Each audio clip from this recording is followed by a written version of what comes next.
Just kidding. I'm just curious, but do you want to be featured on the podcast next? Well, maybe with the Simon we could talk about Maki, but it's always fun. Okay. If you need people. There's an episode of plots, so Sorry? there was an episode of plots, so Monkey is the next logical.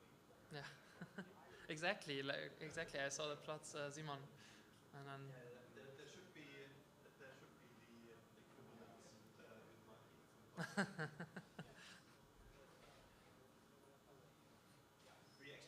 We plan to do some recording this week, but Chris's schedule is just so crazy that it will be easier to record just after JuliaCon instead of recording here. So Yeah, makes sense. you're in Germany these days. Not even these days, always. Yeah, I mean, so the question for me is like juggling time zones with recording. Oh, yeah. Hello. Ah. Is this like close enough to the mic and the... like this?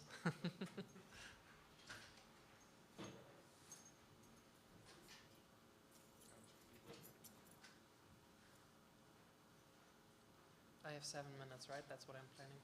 What? I think so. I'll just double check. But 7 plus a little bit of questions and then the next.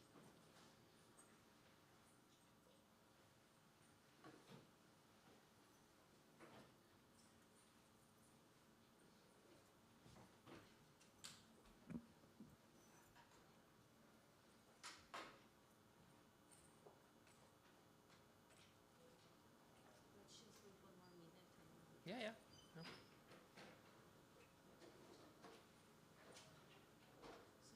your name is JuliaCon. That's totally fine. Is it? I mean, in German it sounds different, but... Oh. No, I also say Julius when I introduce myself here. So in German it's Julius. Julius. Yeah. Okay.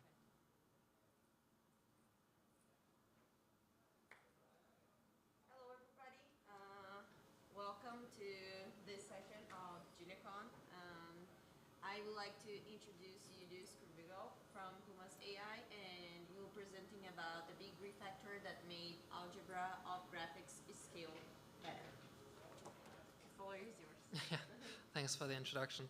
Yeah, I'm a senior product engineer at Pumas AI, and yeah, you already said the refactor that made algebra of graphics scale better. Let's get into it. So what is algebra of graphics? I made this little illustration. I think of it as a thin layer over Maki.jl, which is one of the big visualization packages that is available in Julia.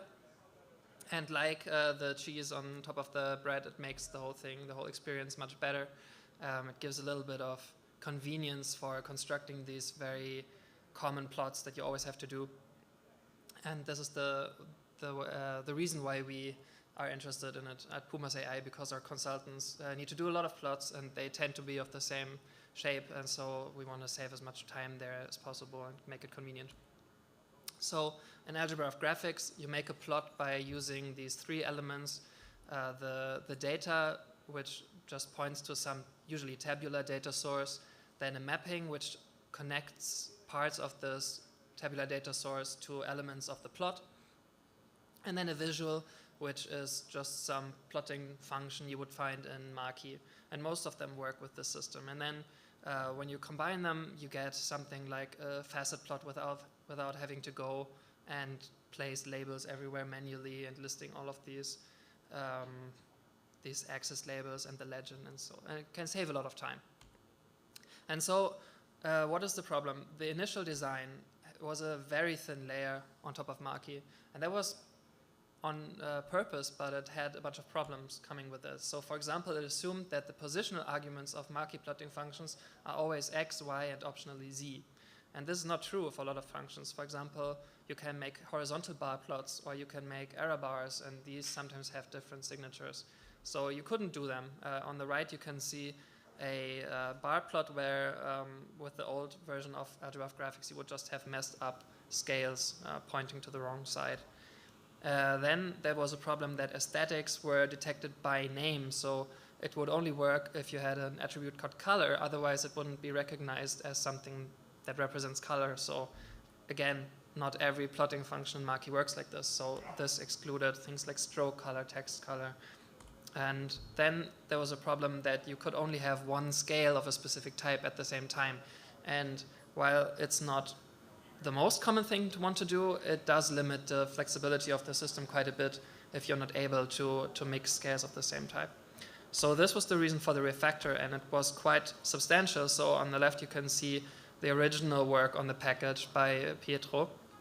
And on the right is the activity that resulted from overhauling it. So a lot of code was added, and now it's much less thin layer, but still only intended as a convenience layer on top of Marquee, which doesn't really introduce many plotting semantics itself. So the new thing is that you have keyword-dependent aesthetics now for plot types. So for example, when we show the aesthetics for the bar plot, I cut off a bunch of them here, but you can see the positional arguments can now be dependent on the direction keyword. So they change from X to Y depending on direction being horizontal or vertical. And the color, for example, here points to the color aesthetic, which is of the same name, but it could also be any other name, right? So basically, algebra of graphics knows now what the attributes mean of the plots that you're creating. Then the result of this you can see on the right, where I just plotted the same bar plot specification twice, but I changed the direction once. And you can see that the lower one with the horizontal bar plots switches the axis as expected. So this works now.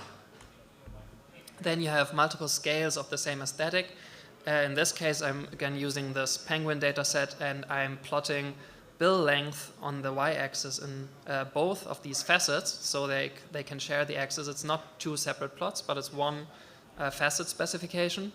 But I'm setting it up in a way that I have two different X scales, and one of them is actually categorical, listing the species, and the other is continuous. And this works now because you can, with the scale modifier, tell algebra of graphics that the scale belonging to a mapping is different from the default. So the default would just be the symbol X, and X2 is just some arbitrary name you can give.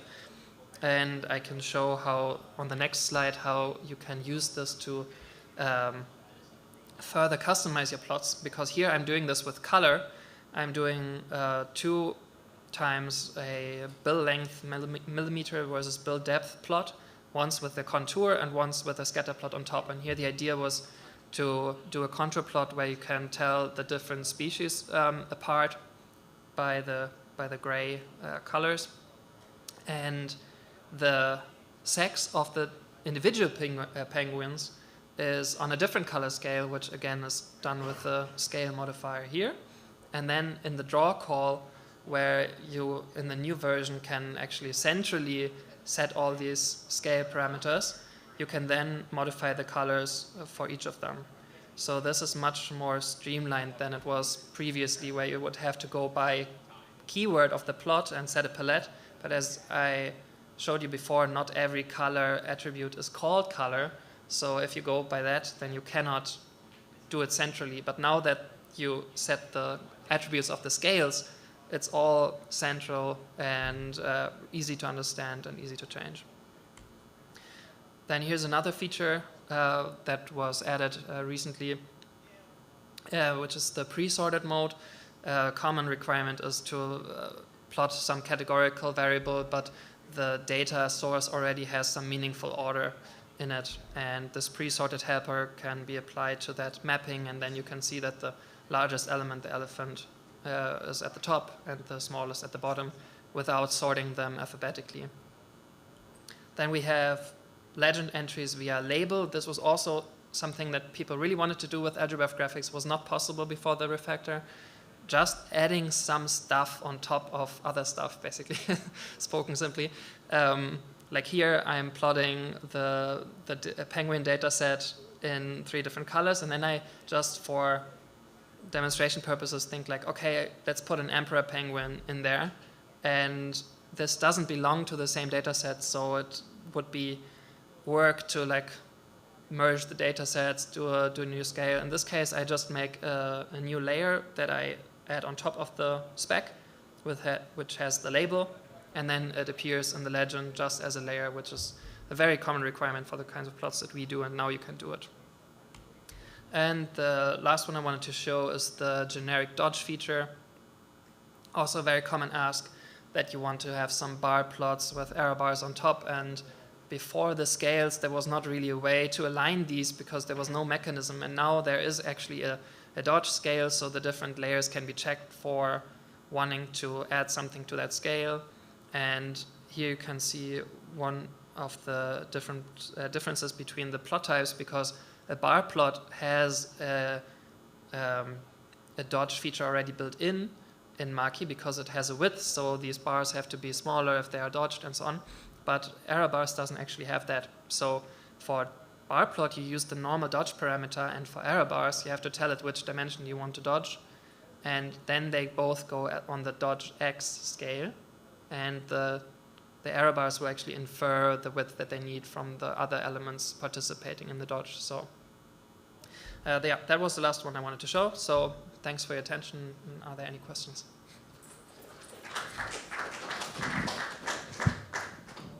Yes? So the original idea, I feel like, of the algebra of graphics is that you have this algebra, right? So you have maybe a very nice factorization of the different components. Oh yeah. Yeah, so the library is called Algebra of Graphics, and the idea there is that you have an algebra, right? So you have a very nice factorization of the components of a plot. And I'm wondering if you can say that as you keep making these improvements to the library, if you feel like the factorization actually becomes more kind of algebraic, more factorized, or if it's in the end actually very difficult to keep a very kind of clean factorization, and it turns out that it converges more to a maybe more generic plotting library that has a lot of edge cases built in, let's say.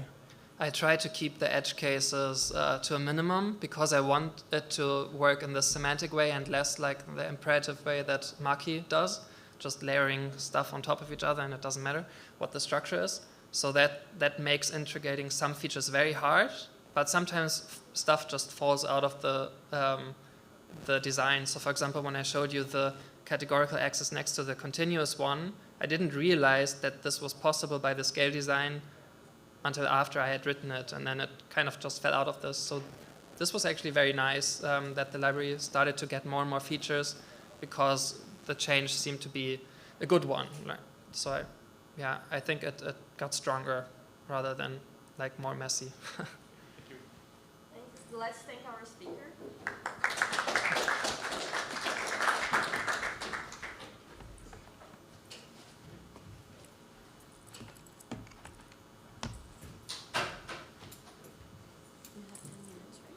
Yep.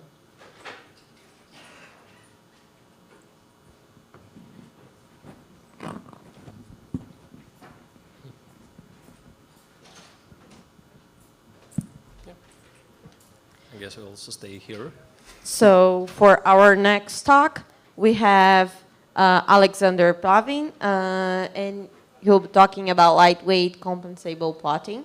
And yeah, the floor is yours. Yeah, thank you. Indeed, I'm Alexander or Sasha Plavin. I'm a postdoc at Harvard now, working on astrophysics.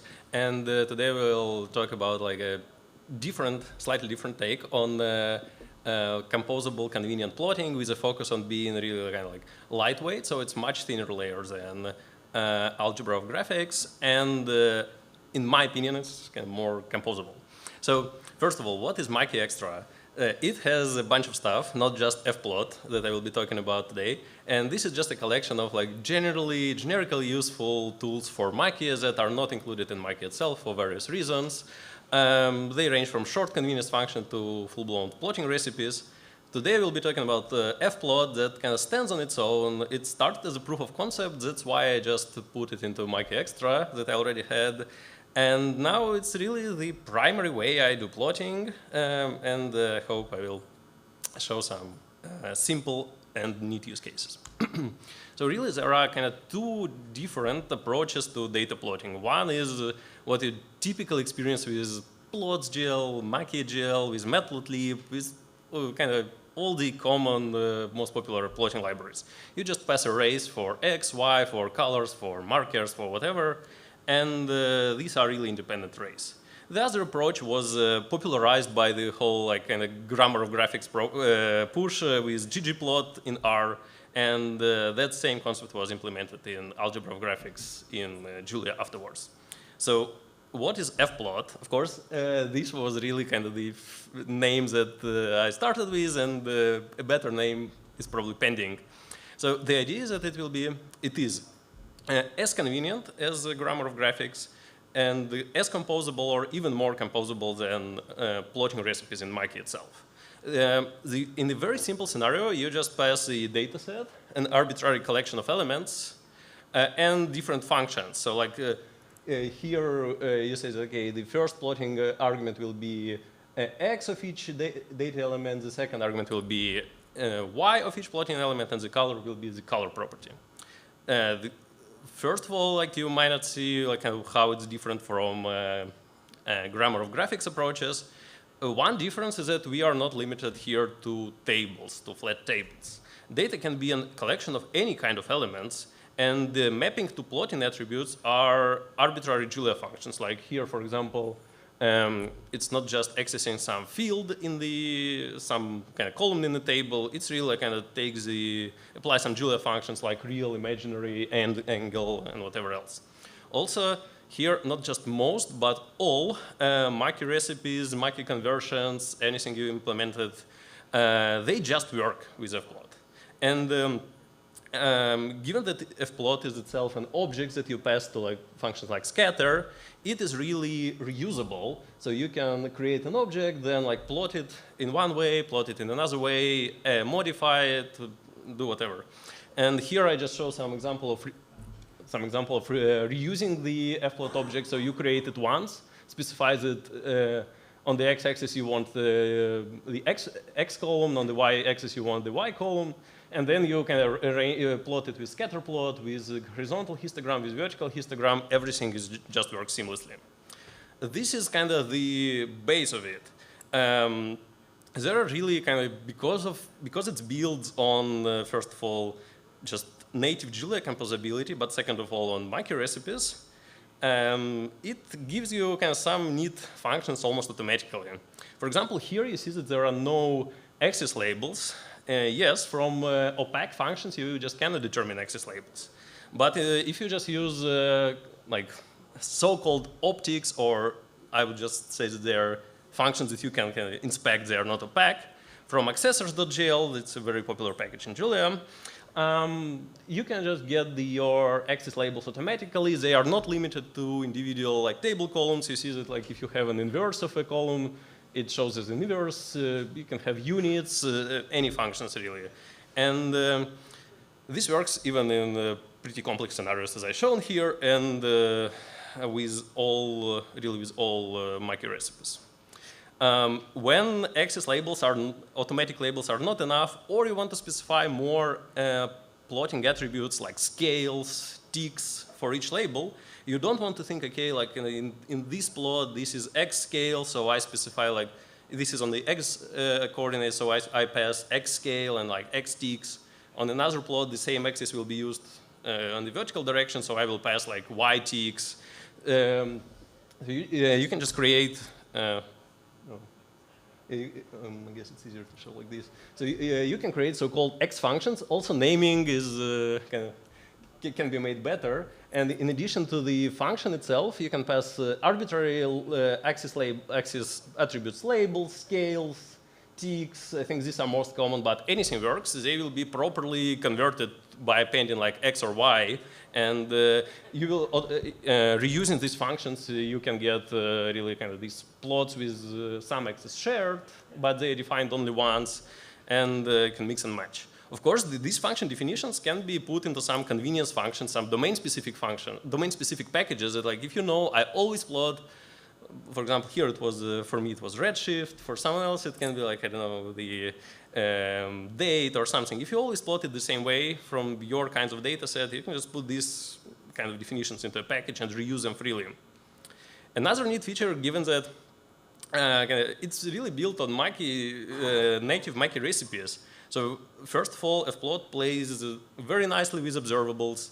It's even more straightforward than just using Mackie kind of raw plotting interface, because you don't care about like manually keeping track of the same lengths and like updating X and Y and color and whatever all at once. It just you just update the underlying data and the plot is redrawn.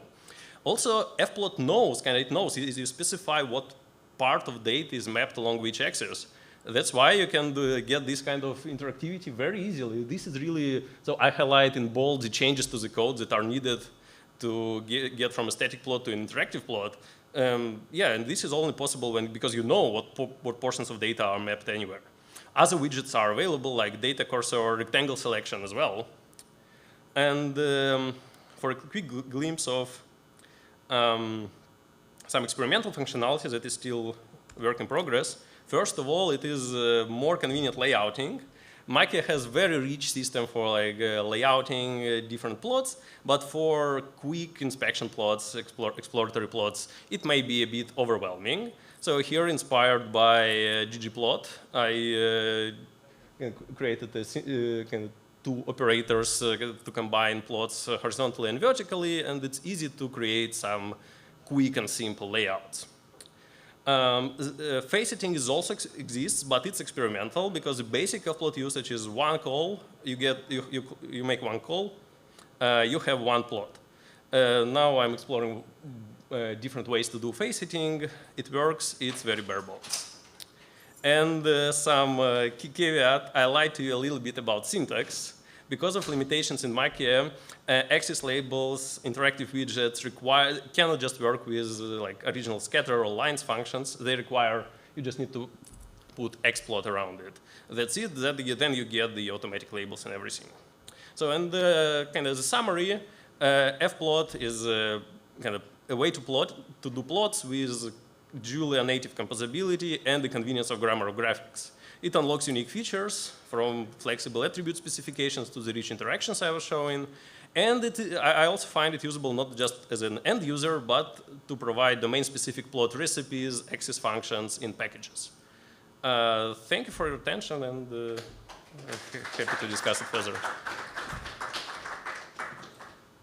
Thank you so much for the talk. We have time for 1 or 2 quick questions.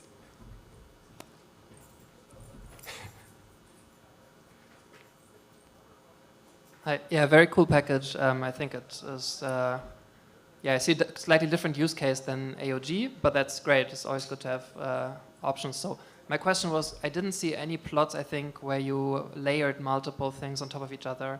Oh, you just do it with exclamation marks, same as in regular Mackie. Just call a plot several times. And how does that work with the axis It labels? assumes that axes are consistent. Yeah, exactly. Okay, because that's something you can shoot yourself on the foot with, right? Yeah. I mean, currently in Mackie, the thing with dimensional axis has very spotty support even in Mackie itself. So I didn't go into that direction at all. Yeah, makes sense. Makes sense. All right, thanks.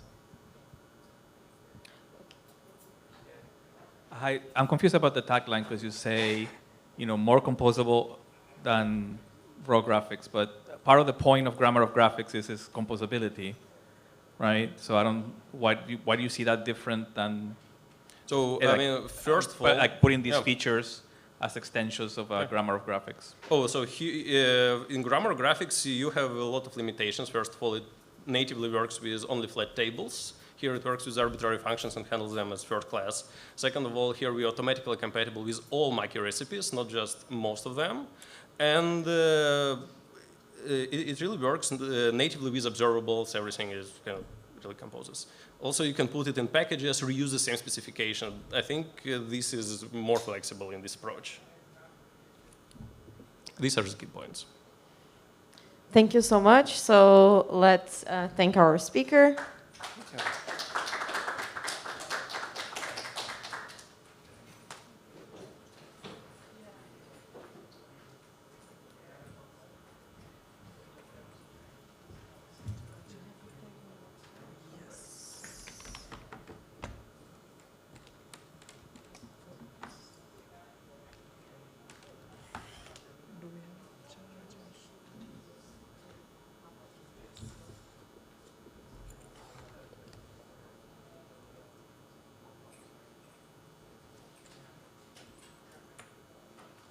Type C.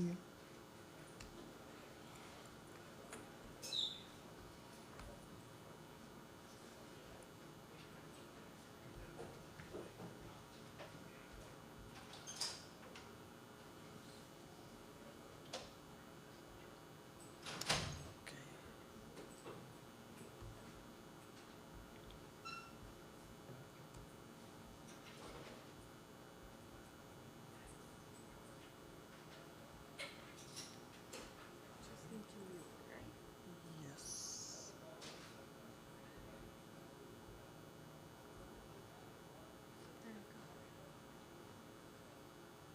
Is it working? Oops. Spoilers. Okay. And yes.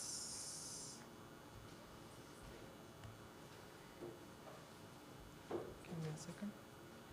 Can, Okay. can we get started? Yes. Okay, so let's welcome our next speaker. Hitachi. Yes, Hitar. And he'll be talking about. You don't need to know Julia to contribute. Yes, very exciting. Yes, thank you. Hey everyone, it's great to be here. Basically, my talk will be about you don't need to know Julia to contribute. A little bit about myself is I'm a software developer and an open source contributor and enthusiast from India. Quick question, raise your hands if you ever feel like if you don't know enough to start contributing to an open source project. Oh, okay, well, you are not alone, to be very honest. When I first dipped my toes into Julia's ecosystem, I also felt kind of similar, right? People were doing all sorts of wild things like quantum computations, physics simulations, and whatnot in Julia. Basically, this is how I felt, right? So, yeah, but this thing didn't halted me from contributing to Julia's ecosystem. I still contributed a lot, and today I will be sharing with you some bits for new contributors and some for maintainers on how they can improve the ecosystem altogether. And with that, let's start with our talk, which is you don't need to know Julia to contribute. Okay, so we will divide this talk in the following parts. We will start with contributor, then go slowly towards the maintainer's role, and then at last we will take some what holds people really back and some final takeaways with the talk. All right? Okay, so new contributors often think that they need to know everything before they start contributing to a project, right? And that might makes them feel intimidated, right? But to be very honest, it's an obvious response from their side, since they think that what if I mess something up, or it will do more harm than good to the project, right? But this is a myth, is what I would like to think, since open source by its own nature, it is expected that someone new to a project or anything does not have the entire idea of that thing, right? And there are people who are ready to help them guide, right? So basically, if you are a contributor and if you think that, okay, what if I break something, it's okay to make mistakes. Mistakes are a crucial part of learning. Okay, don't do this. Right. Yeah. Okay. For simplicity, we will divide the types of contributions into 3 major types, which will be contributing beyond code, which is aka no code contributions. There will be less code, big impact, which is some amount of code.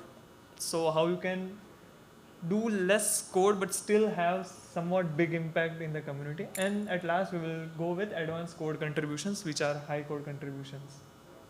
Okay. Coming to no code contributions, this is basically for folks who don't know Julia or don't know anything about open source, and still, while learning Julia, how they can help in making the ecosystem grow larger and everything.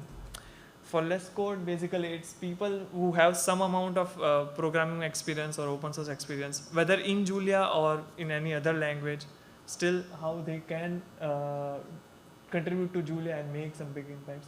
And advanced code contributions, I think it's pretty self-explanatory for the ones with sufficient knowledge of programming and open source. Let's take it bit by bit. Okay, let's start with contributing beyond code, which is no code contributions. First on the list is improving documentation. This has been like chewed many times. Everyone knows, okay, this is the best starting point to start in any ecosystem. Is basically, well, let's take Julia for example. While you are learning Julia, right? You are a new contributor, you are excited about doing something in Julia community, but you don't know enough. So logical steps would be you start to learn Julia, then once you have somewhat of a grasp on Julia, right, then you will think that, okay, now I should start contributing. But there's no rule saying that, okay, while you are learning Julia, you cannot contribute, right? So while you are learning Julia, you might stumble upon a simpler way to define something, maybe spot a clearer example than the one in the docs, or something that just makes more sense, right? Well, this is your moment. You can just go ahead, make a PR, open an issue, join in a discussion on the repo. Folks here in the Julia ecosystem are very helpful, and they will do their best to guide you to make your first contributions. Another one is translating content. This thing is often overlooked. Basically, if you are multilingual, your language skills can open doors for countless others, right? You can help people who don't know a particular language basically learn something new in their native language, right? By translating documents, tutorials, websites, you're always making open source more inclusive and accessible for a global audience. It may seem small, but it has a lasting impact. Okay, now we come to organizing events and creating tutorials and blogs. Organizing events is, maybe you are not writing much Julia code yet, but you are curious, you want to talk about Julia, explore some ideas, what others are doing. Well, that is a great way to start, right?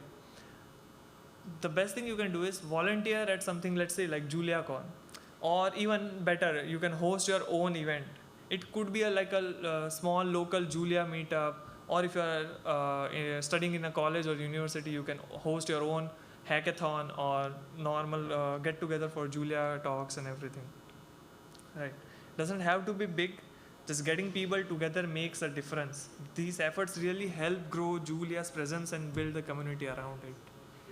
Creating tutorials and blogs is basically, you might be thinking that, how can I write a tutorial if I'm still learning? And to that, I would say you actually have a huge advantage in this case, is basically you bring the perspective of an ethic. Let me explain that a bit more in the next slide. Okay, so ethic and emic. Let's go this one by one. Let's start with the definition. So ethic basically means that outsider's perspective, analyzing something from an outsider's perspective, right? If you are new to something, you wouldn't know the weird quirks, the error messages and everything. Your brain might not be used to all the ways that things are done in a particular ecosystem. So you would be the perfect candidate to find these pain points in the ecosystem, right?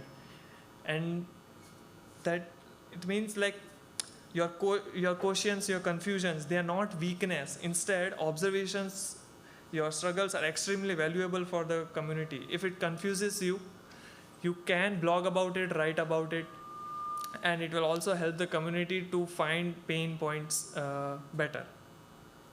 Okay. Let's move forward to less code, big impact, which is basically low code contributions. I've divided it in two types. Basically, low code contributions, there is, first of all, it's testing. It contains platform or OS based testings, unit testings, manual testings, right?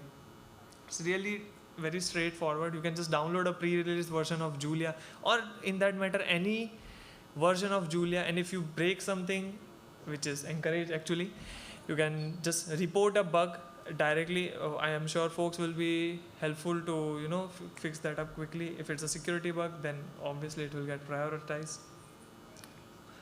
Unit tests are small focused tests that check specific parts of the code. Writing these tests help make the software stronger and catch edge cases before they cause problems, right? The more tests, the better is usually what I hear in the community. sometimes maintainers don't always have access to like every operating system or platform in existence, right? So what happens is some tiny bugs may slip during the release or after the release, right? Because they weren't tested on that particular platform. It's like, because who hasn't hit a bug that shows up only on Windows 10 32-bit safe mode on a full moon. So yeah, if you got access to whatever, like if it's a single platform or multiple platforms, chime in, test stuff. It will help maintainers a lot. It will also reduce their load on making it accessible for every platform and operating system. Issues.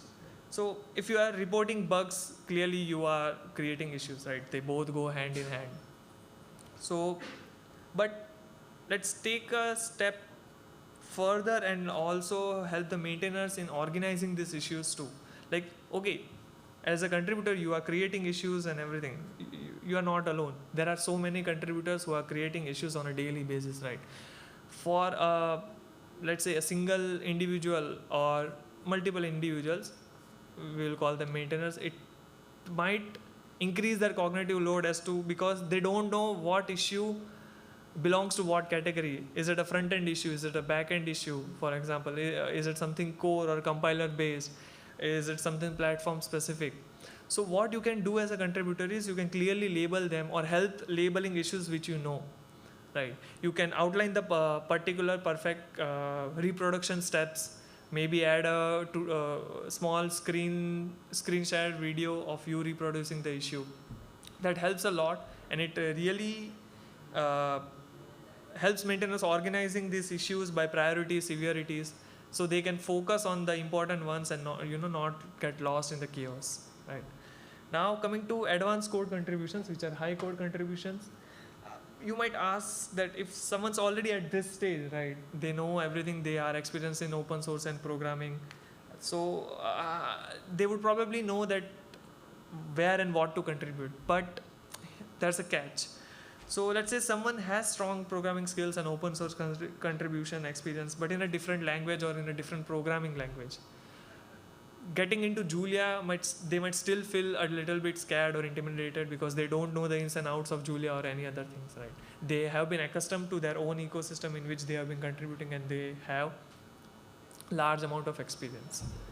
So while they are getting adjusted, what they can do is they can share insights from these different communities, the ways of how these communities operate and do stuff to Julia to improve Julia, right? So for example, VS Code has how VS Code handles feature requests, how Laravel triages issues, or even Julia has a very good contribution page, right?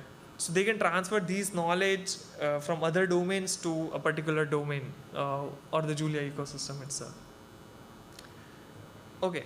Now let's move forward as a maintainer, how you can help making the door more wide, more open for everyone, right? So some common things as a maintainer you may have already heard or know or just practice is basically being kind and patient in reviews, adding relevant labels like good first issue, beginner friendly to issues. Another good way is recognizing the efforts. Highlighting contributors' work publicly helps build confidence and strengthens their connection to the project. I mean, who doesn't like a little bit of praise if they have like done some amount of work, right?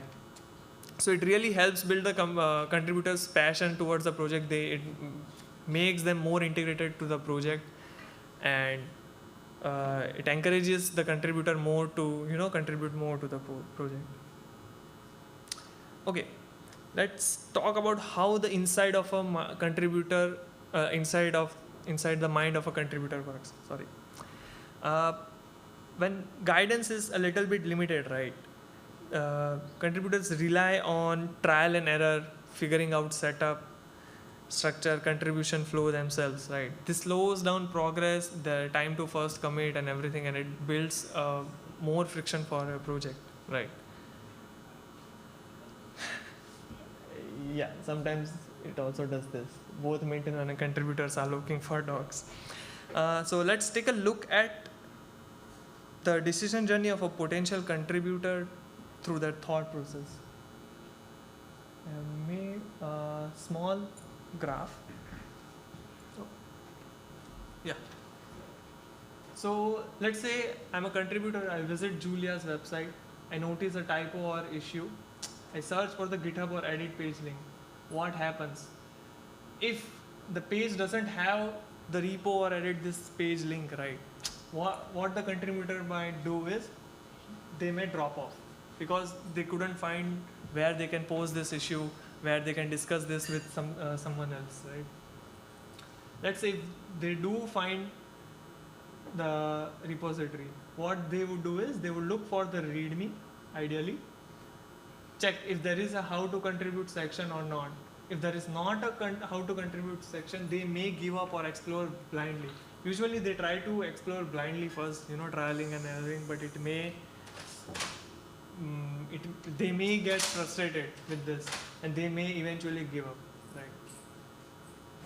Let's say they find a contributing section, they will read that, they will visit issues pages, they will check if the issue already exists. If it exists, they will obviously add a comment or follow the existing thread saying that, okay, I have also faced this issue myself and I would also help to solve this. Let's say if they don't find an issue, what they will do is they may open a new issue. They'll check if there is an issue template. As I said, if there are issue templates, it also helps potential contributors to easily know how a particular repo follows a convention of making stuff more easier for the maintainers to see also, right? If there is an issue template, they will follow that template. They will hopefully write all the steps and everything, reproduction steps. If it doesn't, ideally, they will also try to submit a free form issue. Now, free form issue is basically the repo is on the mercy of the contributor. If they want, they could just write, they could write an entire book which details how to reproduce steps.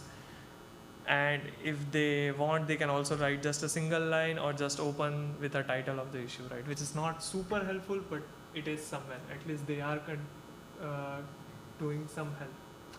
Both of this, after both of this, they will check the README. If the README has like a dev setup, structure, practices, the conventions which the repo follows, right? After that, they would basically, is the setup clear to them, right? Are the steps clearly mentioned in the repo or not? If the setup is not clearly mentioned, what they would do is they would try to set it up themselves. Obviously, they will do the trial and error setup thing. This may end up getting, the contributor might not be able to, set up the repo or the project successfully, so they might get frustrated and they would just leave that and okay, someone else who is more knowledgeable in the project would do. So that could drop off a potential contributor. Right?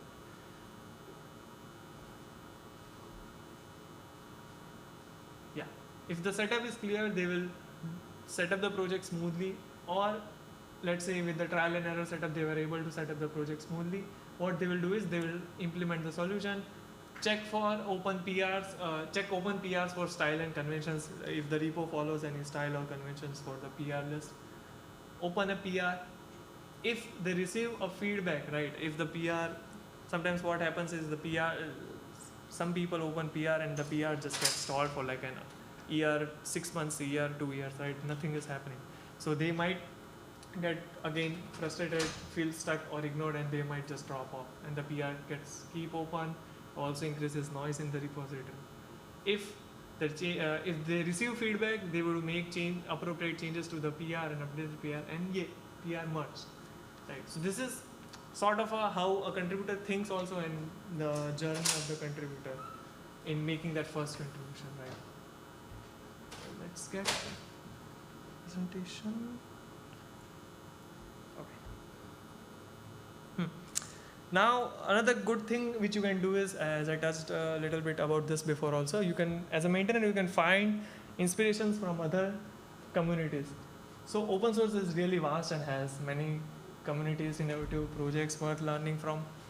Right, let's see some examples. VS Code, for example, uses a community voting system to prioritize new feature requests. So what they do is, let's say if I want to add some new feature in VS Code, right? I would create the issue, and there will be automated message in there saying that, okay, if this issue receives or feature request receives like more than 20 or 30 upvotes, right, then only we will add this as a feature. And if you want, you can also help as a contributor in the implementation of this feature. Laravel, which is a full stack PHP framework, it's pretty famous in the web community, encourages proposing new features via GitHub discussion. So rather than directly opening a GitHub issue, they first tell newcomers to, open a discussion, have some talk about it. Is this feature really needed in the framework or project, or is this something worthy of a package or a small plugin, right? Adonis.js is another framework. They showcase great demos and tutorials from the people who have created them in something they call cookbooks. And lastly, of course, Julia also has a very well-designed contribute page with new guidance for newcomers. It also talks a little bit about what we talked here today too. Okay. So what holds people back? As I said earlier, the main concern, there are two main concerns which NOI contributors or hold new contributors. It's basically what if I make mistakes, to which I would say that everyone makes mistakes. Again, it is what makes us humans. Don't be afraid of it. Instead, take it as a learning opportunity. And another one is, what if my work isn't good enough? I mean, we all start somewhere, right? Like no one is telling you to, submit a PR which is worthy of NASA's coding principles or anything, right? So on the other hand, always be open to feedback as a contributor. Be open to feedback, listen, and be open to change. Some final takeaways you can is basically start small, start today. Don't be fearful. Every contribution counts, no matter how small. Like even if you're translating content, you are improving documentations, fixing a spelling error, grammatical issue, whatever. Every contribution counts. Diverse contributions grow communities. Create a blog, tutorial, website, no matter if you are starting new in Julia or you are already experienced, right? And lastly, you don't need to know Julia to contribute. And yeah, I will leave it and quote, the true power of open source lies in the idea that no one builds alone. Thank you, everyone. You have been a fantastic audience. Floor is open for questions. Thank you so much for the talk. We have time for questions. Yes. Thank you. I did come a bit later, so you might have already covered this. But we're all busy, so when I have a new student who's creating a package, that's the contributor, the person that wants to get other folks to come in. Yeah. Obviously, I'll now have this talk in the recording to show them, but do you have a checklist? Do you have something that's part of package templates? Do you have something that does all of these community building boilerplate so that I can be a bit lazier because I'm already kind of tired? Yeah. So the thing is, every community, every repo is different, right? I would say that there is somewhat also a maintenance bias involves in following style conventions, right? You might want to make your code look some specific way, right? So most of the rules are basically what the maintainer of the project creates, right? Those are the best suited for them. But as I said earlier in the presentation or talk is that there are lots of projects in open source communities which are very big, right? You can take inspirations from them. They already have issue templates created, feature request templates created. GitHub, for example, also does have a issue template, ready-made issue templates, right? So you can use that probably to, make process more smoother. Thank you. I actually have a question. Sure. So, very interesting. In the open source community, we always use the language of Git and GitHub to Yes. talk about like contributions. What do you think? Like, how should we communicate with people that are not as familiar or as into the open source community, so we can actually bring them, because sometimes they have a lot to contribute. They're just not as familiar or into the open source community. Okay, so the main thing is you need to communicate to them that, okay, coding is not the whole and soul of contributing to open source, right? They can create blog. They can even find something interesting to talk about, which is, let's say, used by Julia. Like, for example, quantum simulation. I know there were great workshops yesterday also on quantum simulations and stuff. So yeah, the main thing is that we need to help them understand that, okay, coding is not the only contribution that matters. They can translate content. If they are multilingual, they can translate content. They can create blogs, websites, which just showcases Julia, or they can just put up a tweet regarding Julia, right? I'm sure folks from Julia's ecosystem might be excited to retweet it and do stuff. Yeah, I hope that answers your question. Very interesting. Do we have more questions? If not, let's thank our speaker. Thank you everybody. It was a fantastic audience. Enjoy the rest of the conference. And I think the Quantum Mini Symposium is going to start here, like in just a minute. So if you want to stick around.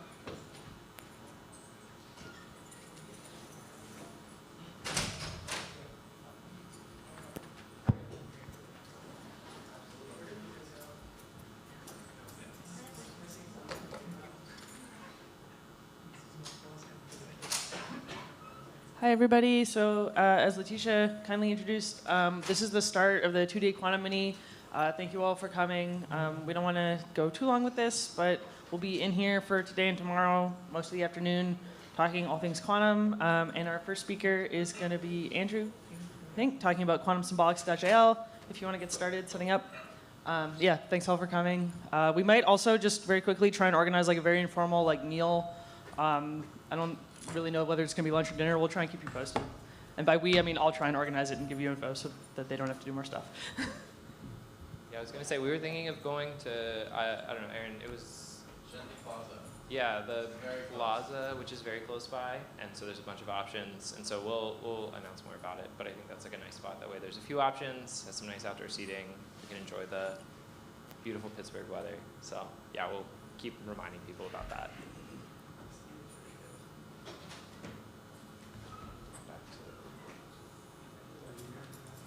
Oh, we're not showing here. Okay, then yeah.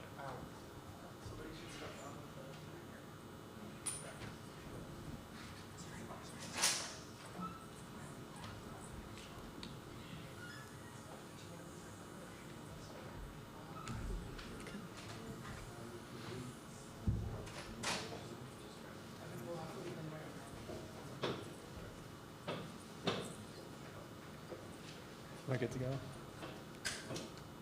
Go ahead. Okay. Okay, can you guys hear me? All right, great. Yeah, so my name is Andrew Killey. I'm excited to start off the Quantum Mini Symposium, hopefully on a high note. Today I'm going to talk about quantum symbolics, which is a Julia package meant to compute symbolic expressions of quantum states and quantum operations, and then enable the user to efficiently convert them to different numerical backends. I'm probably going to talk pretty generally about these different backend representations that be a bit pedagogical, but I think like my main motivation with this talk is to kind of generate some discourse about like integrating different Julia quantum packages together. I'm sure that's happened in the past at different JuliaCons, but I hope with this new embryonic package we can generate new discussions. I guess a few notes about the history of this package. So it started out as sort of a nice like under the hood tool for the NSF's Center for Quantum Networks. They have sort of like a full stack quantum networking simulator where they want to simulate not just like analog quantum dynamics in like your quantum hardware, and maybe you want to compute some material properties, but they also want networking scientists to be able to run discrete event scheduling on their quantum network, or do some sort of like entanglement swapping, or like their favorite quantum networking protocol. So the idea is that quantum symbolics can kind of make this easy so that networking scientists don't really have to worry about any of these like classical algorithms or back-end details in different Julia libraries. So I basically do some contracting work to help contribute to that. I just started as a PhD student at NYU, and now I'm at the Flatiron Institute in their Center for Computational Quantum Physics. So right now I'm interested in tensor network representations of continuous variable quantum systems. So I'm not going to talk about that in either of the talks today, but I'm happy to talk about that during the sessions and such. Okay. One other shameless plug. So Stefan, who kind of runs the full stack networking simulator with the NSF, he also has sort of this mini grants and bug bounty program where it's kind of meant to get junior developers involved in contributing to his software, and they can do like Google Summer of Code style projects, or if they don't really know how to contribute to open source, they can do like small pull requests and fix bugs and stuff like that. So I guess anyone watching who's a junior developer who wants to get their foot in the door, this is a good way of doing that. It's a fantastic way. So you can find information about that on the Quantum Savory GitHub repository.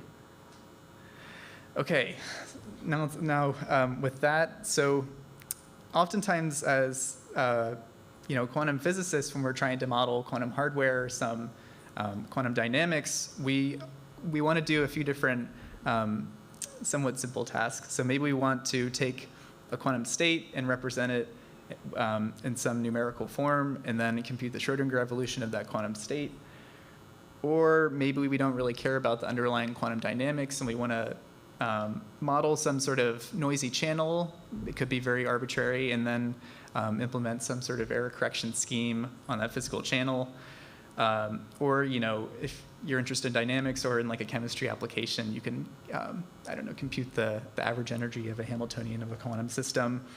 But I think if you want to do all of these things, like a lot of people want to do like within the NSF and designing quantum networks, it's rather difficult because you have to worry about different back-end representations and deal with different Julia quantum libraries like quantum optics, quantum toolbox, among others.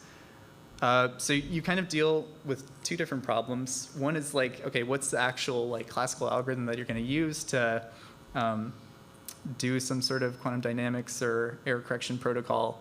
There's a few. I'm just going to list them. I'm sure most of you are familiar with them. So the first one's a state vector simulation, right? Where that's kind of the naive way of doing things, where you take a quantum state and then you encode its amplitudes into this large matrix that scales exponentially really, really fast.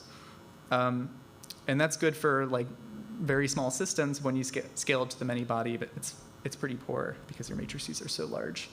You also have a stabilizer, Tableau, which you can use for quantum error correction protocols, where you can use a lot of symmetries and simulate like a relatively large class of quantum circuits with this algorithm. Or you have tensor networks, which is what I'm currently interested in, where you work in the many-body case and you basically take a tensor product structure of your quantum system and then compress it down with some sort of linear algebra decomposition scheme, and then it's up to like, okay, what kind of solvers do you use, like DMRG or belief propagation, that sort of thing. And then there's others where you can kind of work on different classes of quantum states, like phase space representations, which just to advertise, I'm going to talk about that later today. There's polystrings and neural network quantum states and so on and so forth.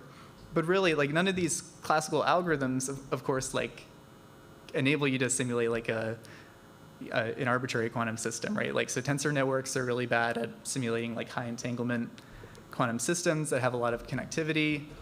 State vectors, you can't go past tens of qubits. Stabilizer tableau, it only simulates like a small class or medium-sized class of quantum states. And then on top of that, like if you want to choose a specific quantum state representation, you have to choose a library. So if you're interested in Julia, like for state vectors, there's quantum optics and quantum toolbox. Stabilizer tableau, there's quantum Clifford. Tensor networks, there's iTensors and TensorKit. And really, like, if you're trying to move back and forth between these different representations, it's like really challenging to do, right? Like, there's really no, like, at the moment, in my opinion, like a practical workflow to go across these different packages. So it's really a question of like, how much time do you actually have to learn to like understand the syntactic sugar that some of the package maintainers like developed for their own specific package, and then maybe they have really bad documentation, so that you have to deal with that as well and look into their source code. So our attempt of dealing with that, it might not be the best attempt, but we sort of have a prototype for dealing with this, which is that we have the user input some sort of symbolic quantum expression that they want to express within quantum symbolics, and then they throw it into a numerical backend, and they don't really worry about any of the implementation details. All they really care about is like the end result. So maybe they care about the state vector representation after the end of the unitary evolution, or they want the stabilizer tableau, but they don't want to go through all the details of like understanding the string macros in quantum Clifford, or you want to compute some sort of ground state energy. And the way that you sort of do this as a user with quantum symbolics is the following. So I'm just going to make up a package that I call my backend, and I'm going to define this symbolic expression. So it's just a simple expression. You have the application of a C0 gate on like a tensor product of Pauli Z eigenstates. That's just your 0 and 1 operators. And you create the symbolic expression, and I'm going to get into the details of how the internals work later. But you basically use this express functionality in quantum symbolics, where you take the symbolic expression and then you convert it to your backend. So maybe you have to define some configurations that are special to that backend, but in this case you get a state vector representation of the applied C0 gate on this quantum state. And really, why this is, I think, powerful is that you can switch between numerical backends like really, really easily. Like maybe one backend is really, really slow for this quantum operation, and another backend is really fast. So just to give an example, if you use GABS, which is supported in quantum symbolics, it's kind of a phase space Gaussian quantum information package. You can define a single mode vacuum state and then apply a squeezing operator on that vacuum state, and then you get out a Gaussian state. And this Gaussian state scales like n squared, so you can use it for really efficient simulations of Gaussian quantum information. But then if you also want to like compute more sophisticated like non-Gaussian dynamics, you can just express that state in quantum optics and then evolve it using their time evolution solvers. So there's kind of different ways of expressing the same symbolic quantum object with these different packages. So at the moment, we have a few different packages supported. We'd like to have more, and I'd love to talk to anyone who's interested in like implementing their own numerical packages with quantum symbolics. But so far we have quantum optics, and then we're really close to getting quantum toolbox integrated within quantum symbolics. And then we also have like a backend for just converting state vectors to pure Julia arrays, and then you can maybe use like more directly SciMLs, like differential equation solvers, and just plugging in those state vectors into there.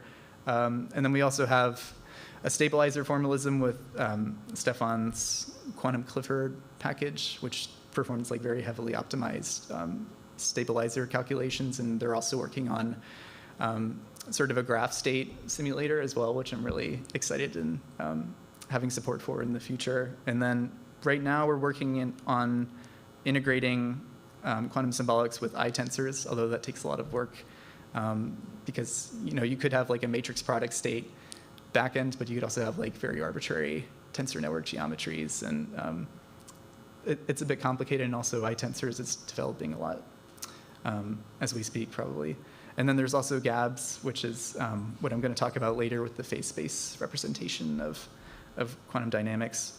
So just some internal details. The way we kind of make this possible, I don't know if it's necessarily something to brag about, per se, but we have this package that kind of establishes like a common namespace, like interface conventions for these different packages. So like, and it's called quantum interface. And it basically defines abstract types like abstract operator, abstract state, or state vector, or something like that. And then all of our packages basically subtype these types from quantum interface, and it makes the operations within quantum symbolics like much easier. And then we also define methods that we hope everyone will use within that ecosystem, like taking the partial trace of a quantum state that'll just be ptrace or something like that. So as you might notice with this kind of wiggly diagram, there's like not all the packages supported in quantum symbolics are like underneath this quantum interface. Like iTensors isn't in here, Quantum Toolbox isn't in here, but it makes things much easier on our end, like on the developer side of things, like just sticking to this sort of interface. Okay, so how do we understand the quantum symbolic expressions implemented in quantum symbolics? So we take these abstract types from quantum interface, and then built within quantum symbolics is the symbolics.jl like computer algebra system, which is created by SciML. It's pretty good, and it's very well maintained. And they basically have this symbolic type. It's called symbolic. And it wraps around like another type, and that basically defines it as a symbolic representation of that type. So for example, we have this definition of a symbolic Fock state, and really we only want to attach like as much information as, like as minimal amount of information as we can. So we just attach like the number of particle excitations in that Fock state. So like it could be a single mode vacuum state, or like a one photon state. And that's basically how it works. And by subtyping it with symbolic, we can do things like symbolic simplification rules and expansion rules, like you kind of see in Mathematica. Although we're kind of still working on that a bit. Yeah, and this metadata macro I'm going to talk about a bit later coming up. So then when you create some sort of symbolic expression, what you do is you have these symbolic types, like in the bottom right corner, Y gate and X gate. And then if you want to take a tensor product, you create, you use this tensor symbol O times, and you create a symbolic tensor operator. And then if you want to keep building it up, you just create more types that support like scaling and addition and so on and so forth. And this is kind of how like we have an abstract syntax tree, right? Like we just do simplifications when we can, although we're still kind of working on that. And we'd be open if there's any like really involved symbolics people in the audience. I want to talk about like how we can do symbolic simplification for like really high volume quantum systems. I'd be interested in talking about that.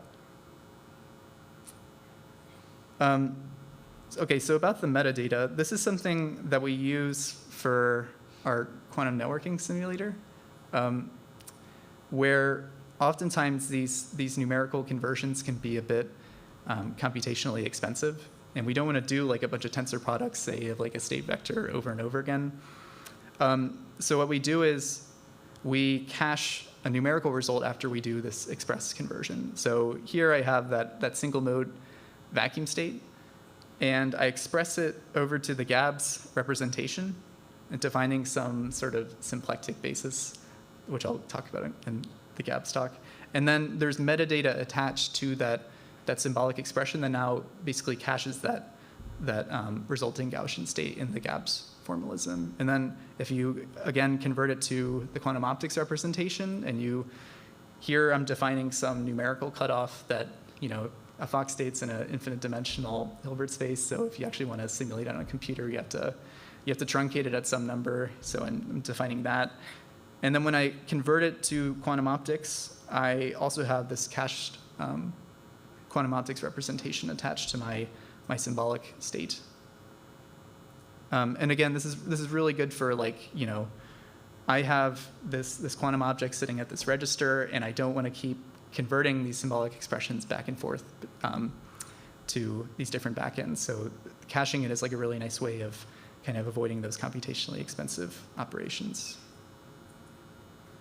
And this is just an example.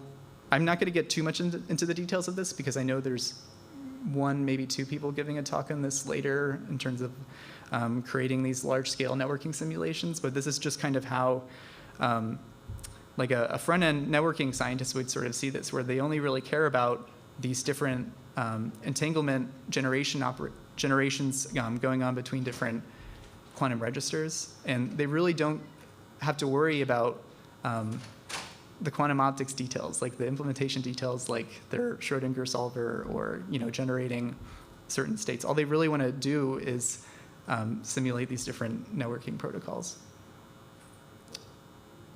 So I guess future directions.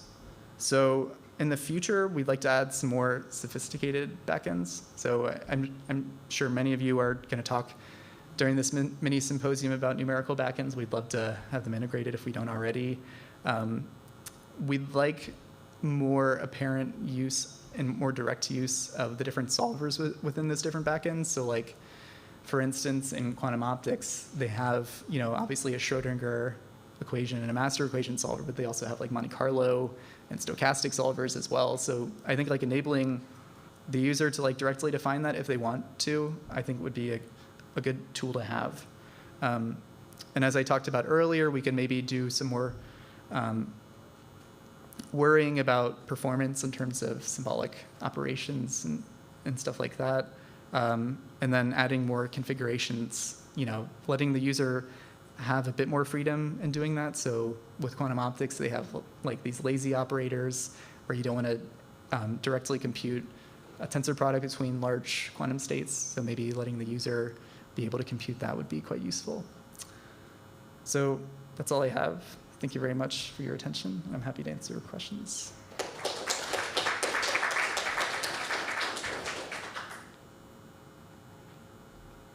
Thank you. This was great.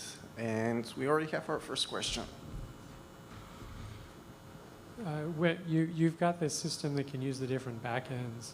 Does the user say which backend to use, or are you automatically choosing that somehow?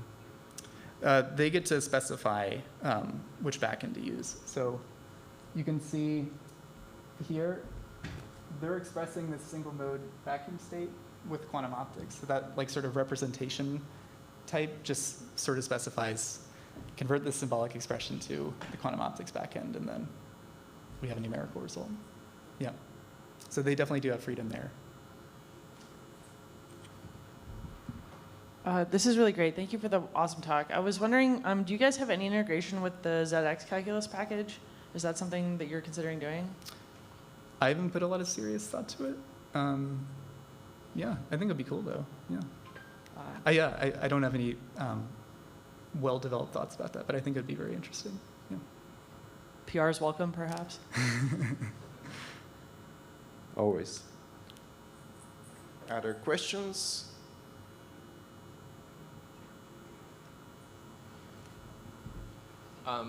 So this is fantastic, and we definitely have to talk because we have a lot of state representations, we do a lot of control work, and one thing that we kind of bump into a lot is not just representing states, but like kind of the operators also in like time evolving a unitary or a channel or things like this. Is that something that's also kind of like in the mix as a thought here? I mean, you can imagine like you can always get the identity by just picking a basis of states, but like that's something that it would cover kind of half of the things that we normally care about, and then we'd still have kind of half of what we interact with hanging around.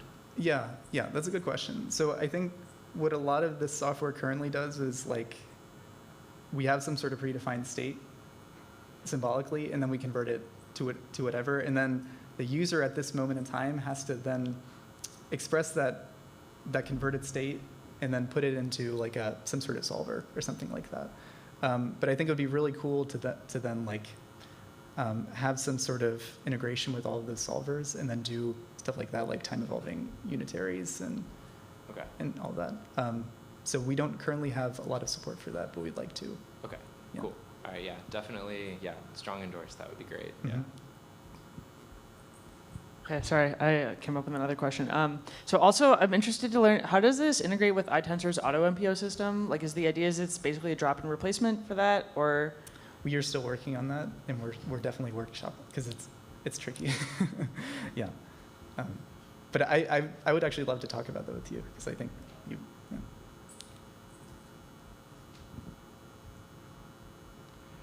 I guess a question on my end.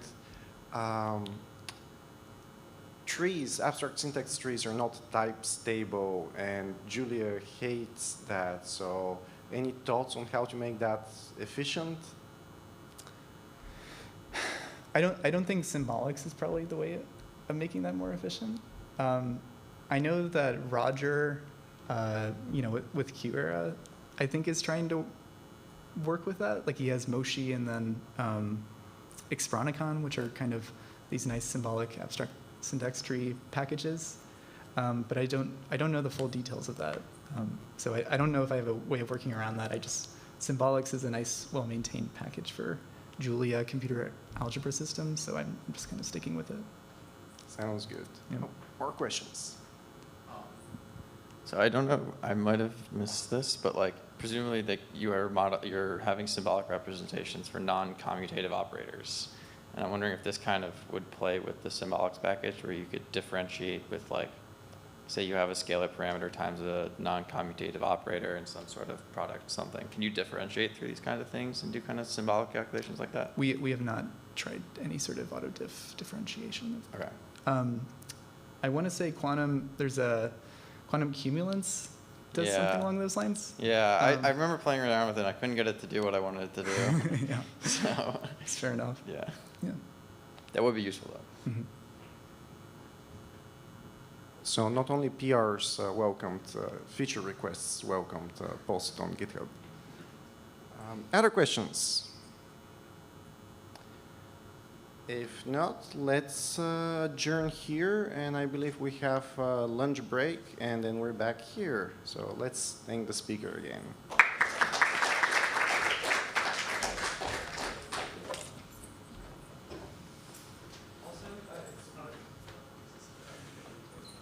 Also, just a quick note for anybody who was at the workshops yesterday, today lunch is 90 minutes long, so we'll be back at 1:30. And then we have another break mid-afternoon for the keynote, so the schedule's a little funny today, but 90 minutes from now you should return if you want more quantum content, which you should.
Click it again and it mutes. Green light is. So.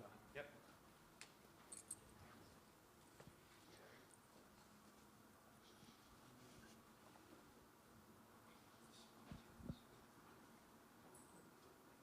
All right, I think we can get ready. So welcome to the afternoon session of day 1 of Quantum.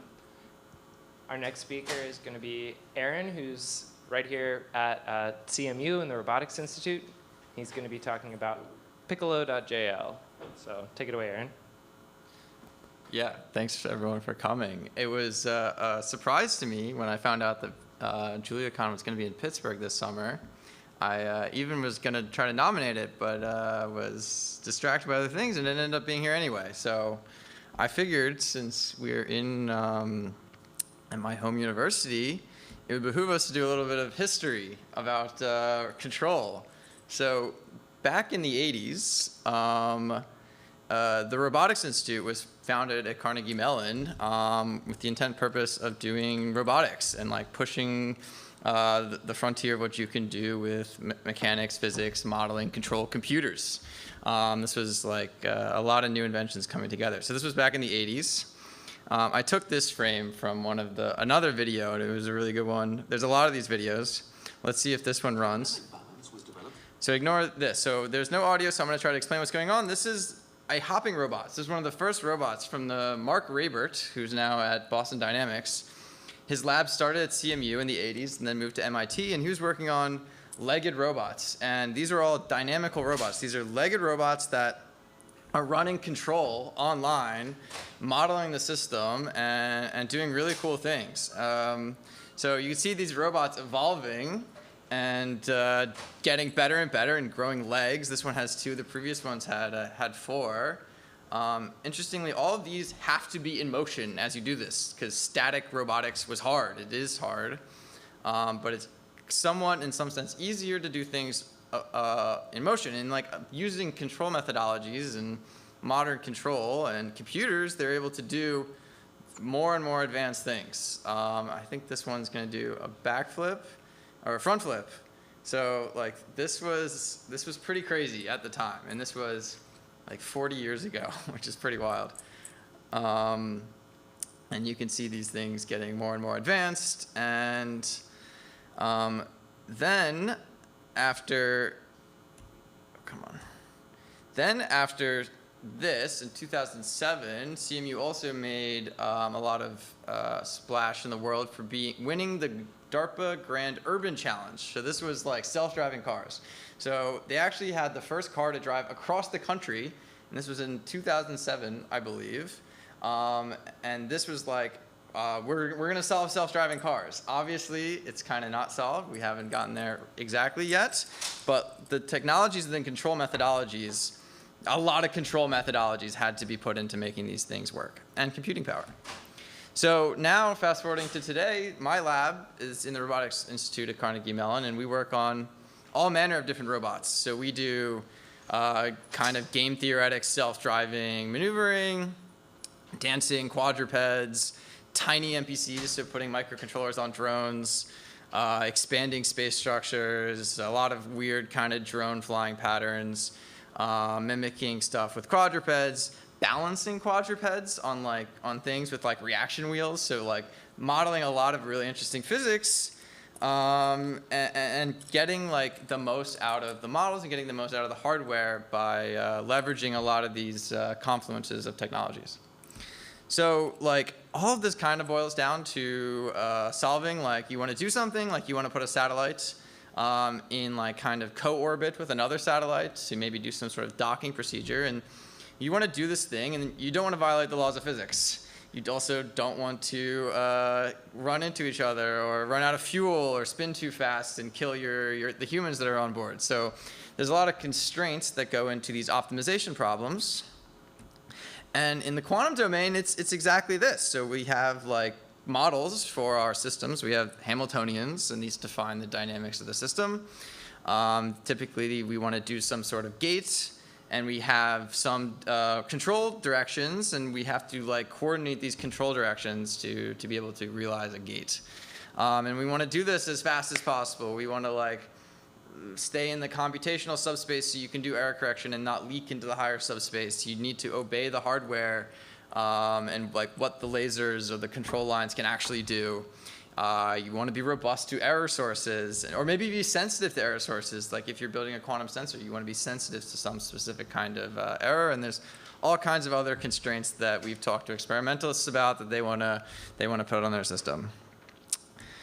So traditionally, and this goes back to the 80s, is a method called GRAPE, or indirect trajectory optimization, or a shooting method, where basically you say, okay, I have my model, I can simulate it forward with some controls and evolve it, and then I can calculate how bad I did and then back propagate a gradient. So this is what GRAPE does. So if anyone's done any optimal control in the quantum world, and Q-control does this, and there's a lot of software packages for doing this, this is an old trajectory optimization method that robotics has since done a lot of work to do, leveraging high performance nonlinear programming to solve optimization problems that look like this. So previously we're optimizing just over the controls they use, while in direct trajectory optimization you're optimizing over all the states at each time step as well as all the controls.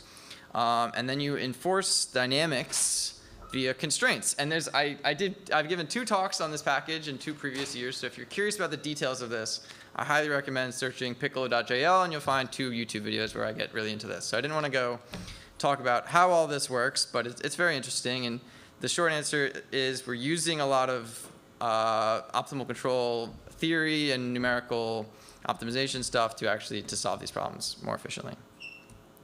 So like you can we've actually started to like play around with a lot of different problems, and like a very simple one is doing something on a qubit.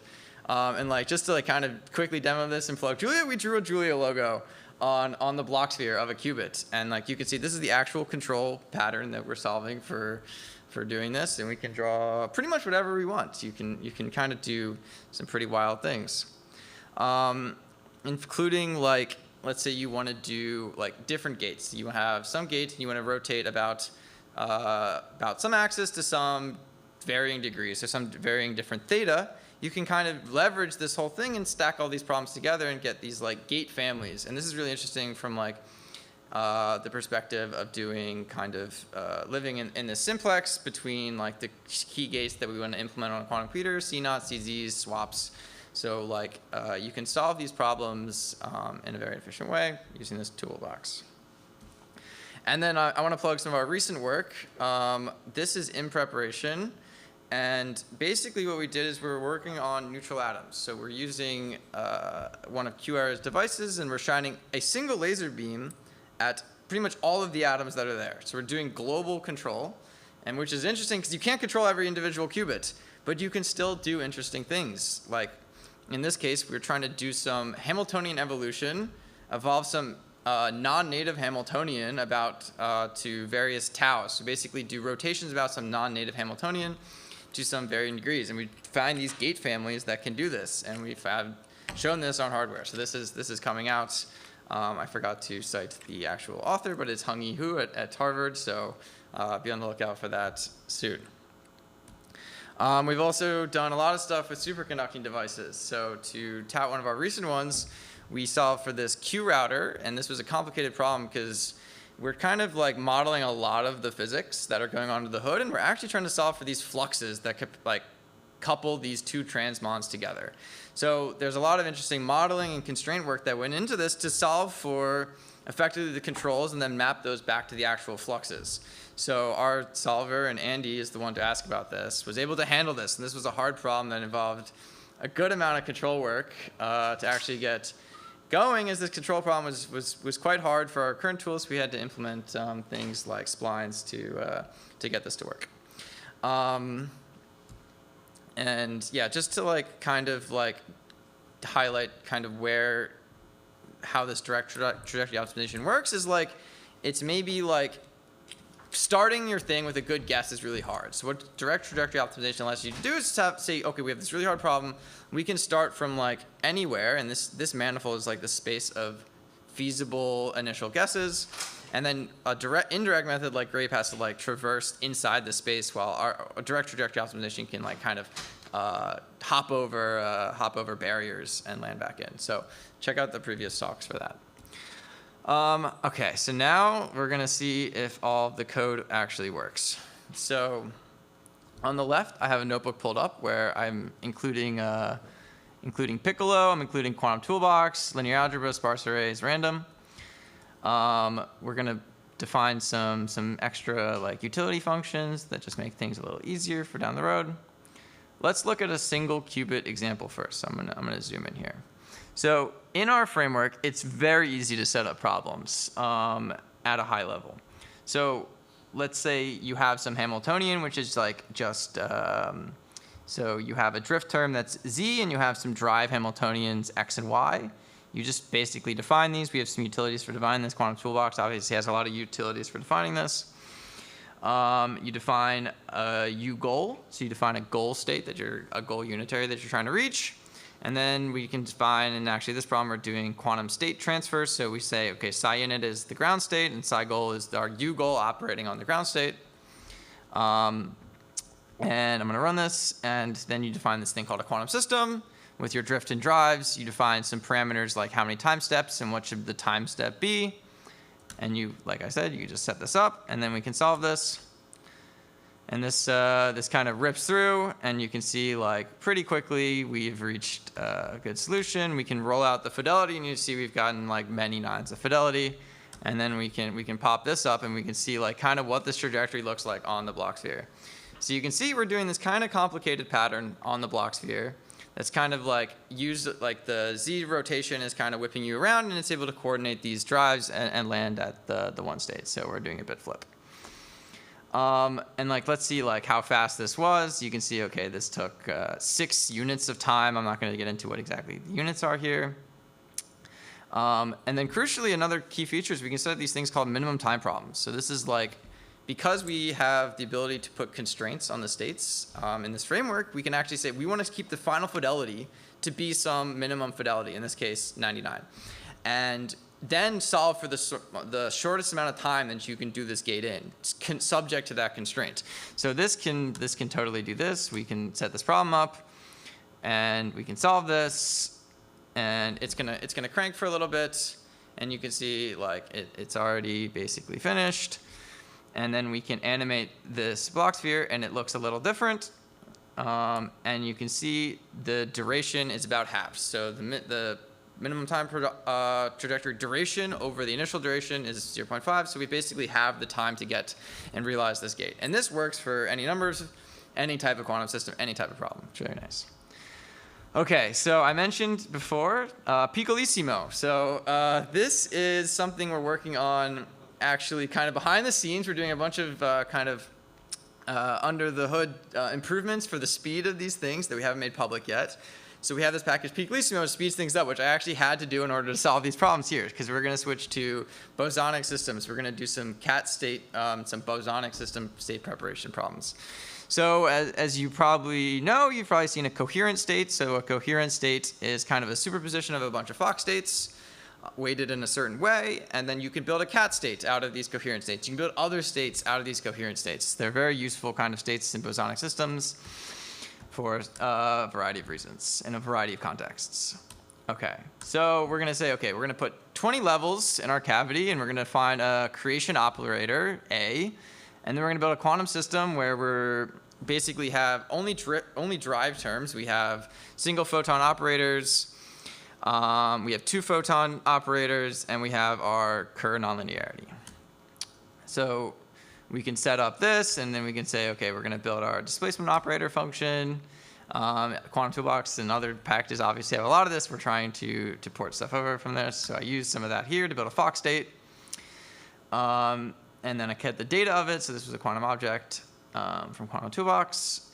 Just to like kind of look at what these things look like, I'm going to build a bunch of like, if I just keep running the cell, I can build random Fock states. So I'm just kind of randomly sampling alpha of the displacement, which is a complex number.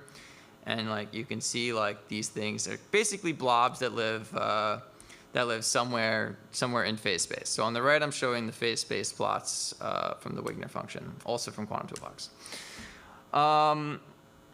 So then let's do this again. Let's get our size 0, our ground state. Let's make a side goal where we go to like 1 plus 1i as the displacement operator.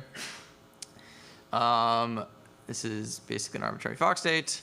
We can let this run, and this is going to, as you can see, be a little slower, and these are bigger problems. But if we let this run, this is going to run for 50 iterations. So as this goes, I'm just going to start running these. I should have ran that before. But I'm going to run these. OK. So this is going to run for a bit. And you can see, I just want to point out a couple numbers in this output here. So if you use this package, there's 2 real numbers to look at. The objective, so that's this number here, and this primal. So this is the primal infeasibility. So this is saying like how feasible, how well are the constraints satisfied. So this is the constraint violation. So we want this number to be really low. And you can see we kind of got there. We got down to a rollout fidelity of 92 fidelity. So I'm going to move on from Fock states. I'm going to move on to cats. And this has been running while I ran this. So we're going to make a 2-legged cat. And you can see this already finished. And we have a rollout fidelity of 89. So that's not that good. So I only ran it for 50 iterations. So let's run it for another 50. It saves the place of where you were. So you can just call solve again. Actually, I lied. I didn't have solve in this cell. So it's going to start from scratch. But it will save if I go like this. We can run this a second time.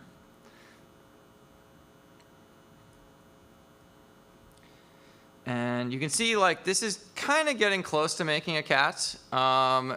Definitely we can make cats. And let's see how close this gets. Yeah. If anyone has any questions, I can take one now. Otherwise, this will finish momentarily. We can look at what this was. OK, so this was a 97% fidelity cat.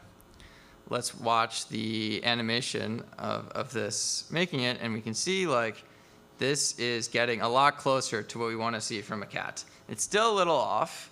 So if we run it for another 50 iterations. Oh, not that one. You're right. Thanks for the hint. All right, we're going to skip ahead to 3-legged cats now in the interest of time. So this was all lead up to the star of the show, which is the 3-legged cat. So we're going to make this thing called a 3-legged cat. I don't know if anyone's seen these states, but they're another type of cat state. You can make any legged cat state, basically. So we're going to set up this 3-legged cat problem. I wanted to show off a future here, so this problem actually took a little while to solve. So what I did was I previously saved a trajectory, and it's really easy to load a trajectory. So we have these things called name trajectories under the hood where we store all our trajectories in. There's a package, nametrajectories.jl. And I can actually just load in this trajectory. It's just living right here, prob3 trajectory.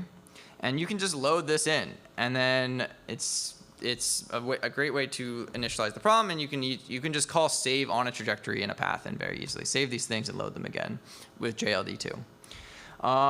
So let's call this, and we'll solve this now, just to get a more polished solution. So this had, I could have run the fidelity before, but we can run it after. So we can say rollout fidelity, prob3 trajectory, desist.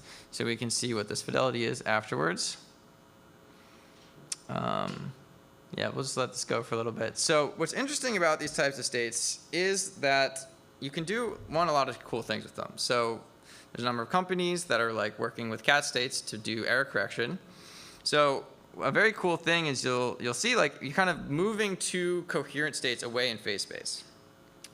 What's very cool is the error, the bit flip error. So switching from one cat state to a 0 cat state exponentially decays with how far away you move in phase space, if I have that right. And it's very nice because you're basically trading off bit flip error for phase flip error, which you can correct for with error correction. I'm not an expert on this, but you have these really nice properties of these states that could allow for near-term qubits that are really high quality. And like Amazon is working on these as well as Alice and Bob. And you can do other cool things like you can make sensing states out of bosonic states and sense things like dark matter. There's actually some work that's in progress where you can make states that are sensitive to a certain type of dark matter particle. So there's a lot of very cool things you can do with bosonic states. Okay, this is about to finish up. I spieled for a bit, and bada bing, bada boom. Okay, a few nines of fidelity, and you can see like we're doing a lot of crazy stuff, and we're landing at this three-legged cat state, which I wish I had been able to color properly and make it look the best colors that it could have been. This is work to be done, but it's kind of fun just to watch like how these things come together in phase space and landing at this thing that, if you'll notice at the end, it's this three-legged cat state, which is a very interesting thing that you can just make in these states. And then we can look at also what the pulse is that actually created this, and this is kind of the drive amplitudes of all those control terms. Okay, so now to come back to the slides. Okay, so I mentioned like all these visualization things, so we kind of introduced a bunch of this new visualization tools in a new package called PiccoloPlots.jl. So this is all under Piccolo.jl, which is kind of a meta package that contains a bunch of packages underneath. We also did a bunch of work recently to kind of peel off the core like direct trajectory optimization part of the code to make this like basically general for any direct kind of trajectory optimization problem, including in robotics. We've come to a robotics lab, so people are starting to use this for robotics applications. And we're kind of abstracting all this away and making like direct trajectory optimization really modular, and then adding on different backends. Like we're using IPOps. We want to use some of the stuff from the SciML ecosystem, and also a talk on Friday that I'll be giving on trajectory bundles. So that's a very cool talk to check out in the GPU session. And then Piccolo quantum objects. So like we've recently added like new features for doing time-dependent Hamiltonians, open systems with Lombardians, new quantum object utilities, and we're kind of filtering out which ones we want to keep and which ones we want to like take from other packages. And then like a lot of the stuff we do under the hood is doing isomorphisms of states for efficiently like taking only the solver variables that we wanted to use, and there's some tricks to doing this. So like I mentioned, we're doing some ecosystem integrations. We're trying to combine with Quantum Toolbox, with other package, Quantum Optics. We're interested in the SciML ecosystem, and then MatNLP.jl, which is a nonlinear solver written in Julia at MIT, which is really cool. So be on the lookout for us like plugging these into our toolbox. We are like going towards version 1.0. We've been saying this for a while, but we're like really close, I think. So like we've recently done a bunch of kind of improvements to the way we do problem templates. So I showed off a couple of those in the thing. For min time, we have unitary problem templates, density operator problem templates. And we're kind of improving these, streamlining them. We're adding ecosystem integrations. We're doing visualizations. So like this fall, we're going to be like really pushing on the documentation side and like leveraging like the multi-docs framework that kind of SciML has. Building an example library, and then adding benchmarks. We want to add benchmarks with some other solvers. We're also going to then this winter work on like really digging into the solver side of things and making this like modular solver backend for MatNLP, IPOpt, and some other solvers. Work on performance improvements and get a Python front end out. I know this is not the place to use Python, but unfortunately, experimental physicists are kind of stuck in the past, but we hope that this is a backend in Julia. They'll actually start to use Julia as well. We'll sneak it in. And then in the spring, we're going to put the final touches on and get all of our testing pipelines very polished. Put out a white paper ideally, and like we're starting to think about like working on a custom code gen agent, because a lot of this boilerplate code we think could be automated and potentially set up in some way that would make it really easy to like go from Hamiltonian to like solving these problems. If anyone is experienced in this, please reach out to me. Yeah, so we also under an org now called Harmonics, which is also a startup that has recently raised a pre-seed. So in lieu of NSF funding, this is what we're doing. And so if you want to check out our page, we're going to have the QR code on the next slide as well. So that QR code's right here. And just to say thank you to my PI, Andy's PI, Fred Chong, Zach is here. Zach is sadly not here this week. Andre, Dave, students who work with us, Gennady, Jack are here. They're core developers, and Aditya, who was a developer with us and kind of still hangs around. With that, I'll say thank you and open up for questions.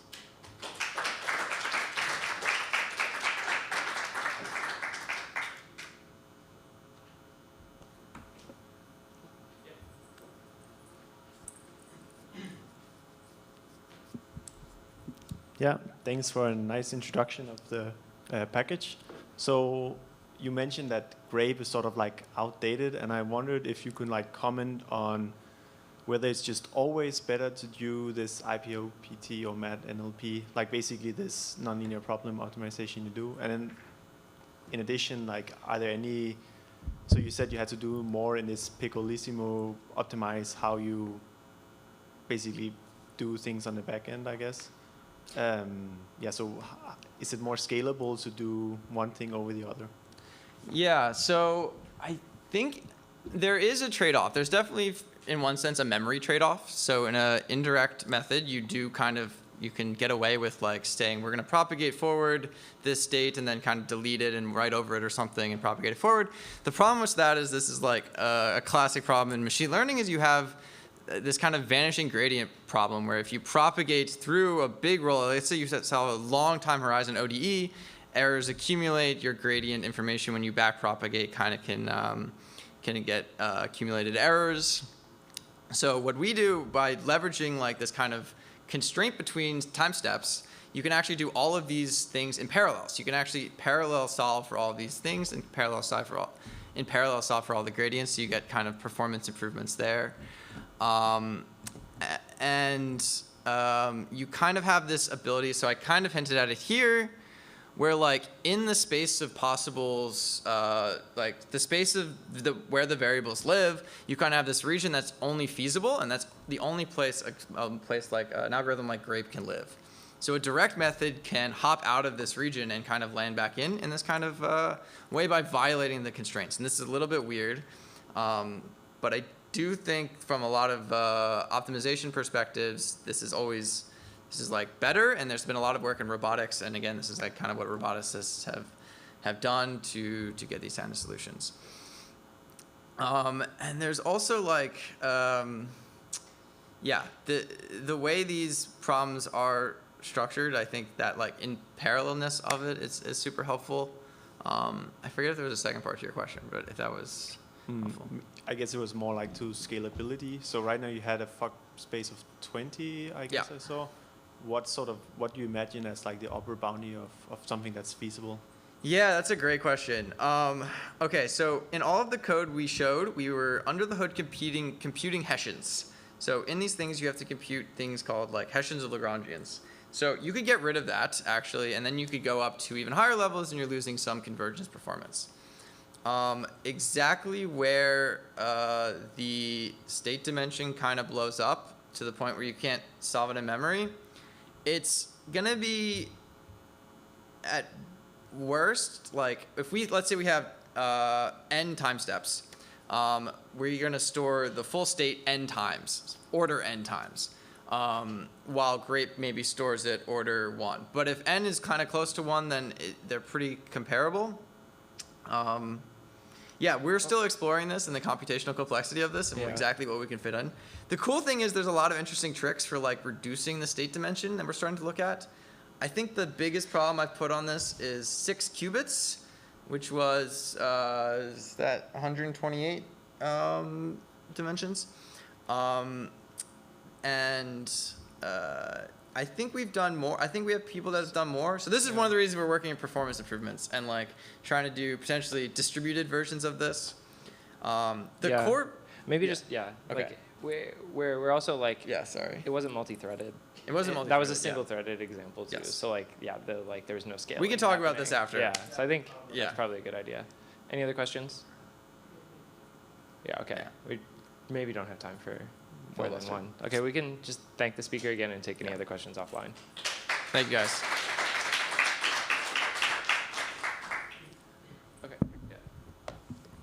Just super quick. So the next talk is the keynote, which is back in the same room as the morning keynote, and it starts in about 5 minutes. So if you need to run to the washroom or something. The other thing that I wanted to mention is big shout out to the Center for Quantum Networks for sponsoring this mini. They helped cover our AV costs, and they have a bunch of stickers and pins by the registration desk if you want to get some swag. It's very cool. Yeah, they are reflective. You will be the talk of the town if you get this swag.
All right. Well, let's get started. So Alberto is going to give us a talk about quantumtoolbox.jl, and then we should also just put in a reminder for something for after.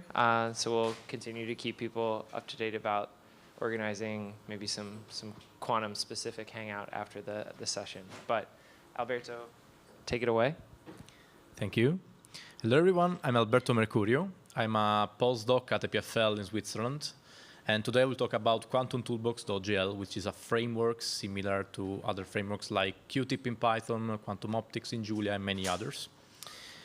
And why simulate open quantum systems? Let's take this example where we have a cavity field and an atom inside this cavity field, and we want to describe the interaction between the two, but not only, we have an input drive field, the blue field, and we want to study the scattered field outside the cavity.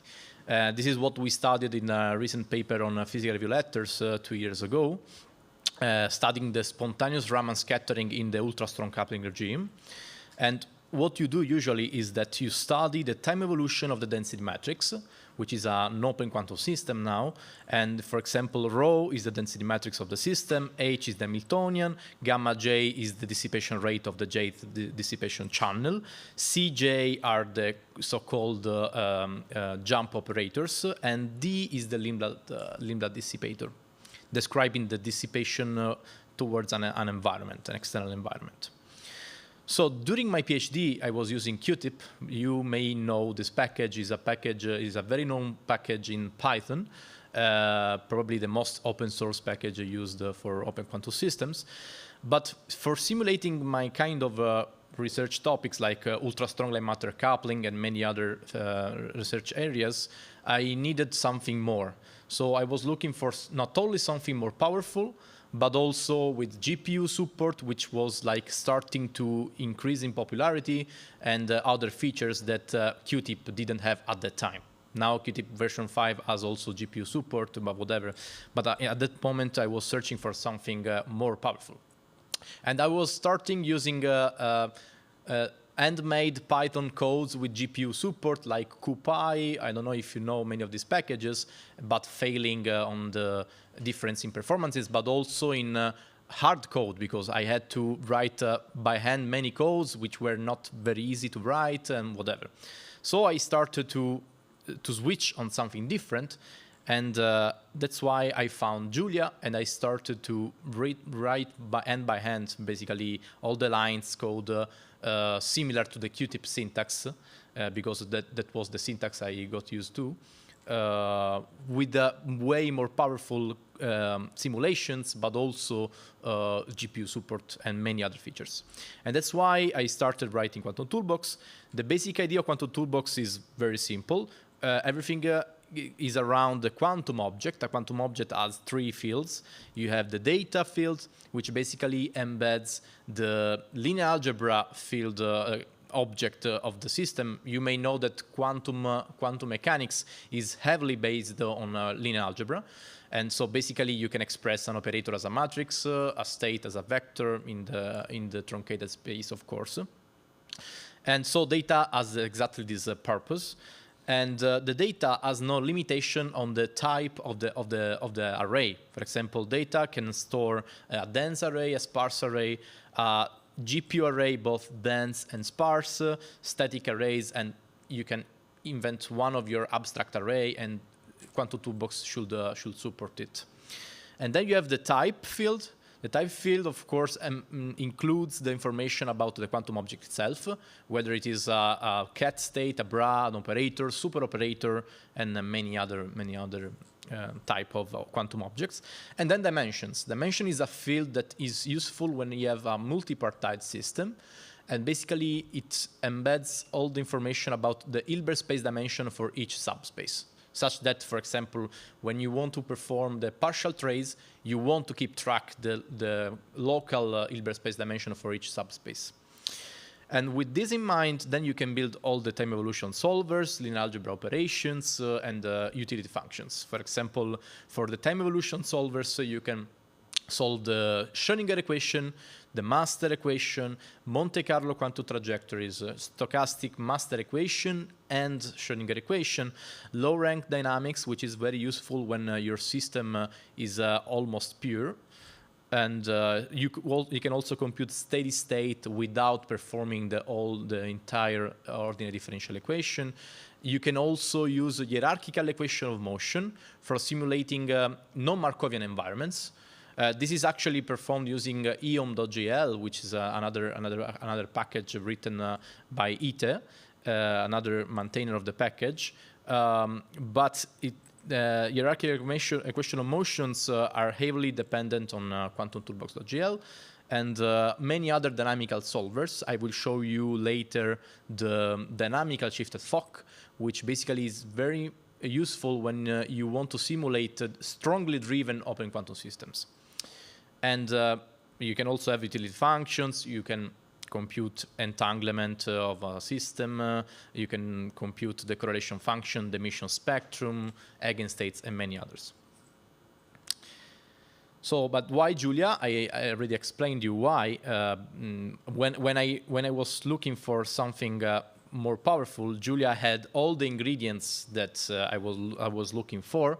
So we have just-in-time compilation, support to GPU acceleration, native distributed computing, which is very important for open quantum systems. You will see later how easily we can simulate quantum trajectories on a cluster with just one line of code, basically. And then multiple dispatch. Thanks to multiple dispatch, we can basically simulate a system both on CPU, on GPU, with just one line change of code. And so we have matrix vector multiplication, and we see that on GPU, it takes almost 290 milliseconds for the sites that I chose. And by just adding these two lines that converts the matrix into a GPU object, you basically have way more performances. And so let's study a bit the basics of quantum toolbox.gl. So here you see a simple code that generates the Liouvillean. The Liouvillean is a super operator that basically embeds all the information of the open quantum dynamics. And in this case, you can see, if you know Qtip, the Python packaging Qtip, you see that the syntax is almost the same, except for a few changes, for a few differences, like the dagger is not .dag, but there is the adjoint symbol in Julia. But aside from that, the syntax is exactly the same. This means that all the people coming from Qtip in Python may change language with a little effort of just changing a few things. And look how easy it is to just make it support GPU support. We just import CUDA, of course. We have to import CUDA and just convert the annihilation operator, the bosonic annihilation operator, into a quantum object, but in the GPU, stored in the GPU. And let's make it practical. For example, I want to simulate the master equation of an open quantum system.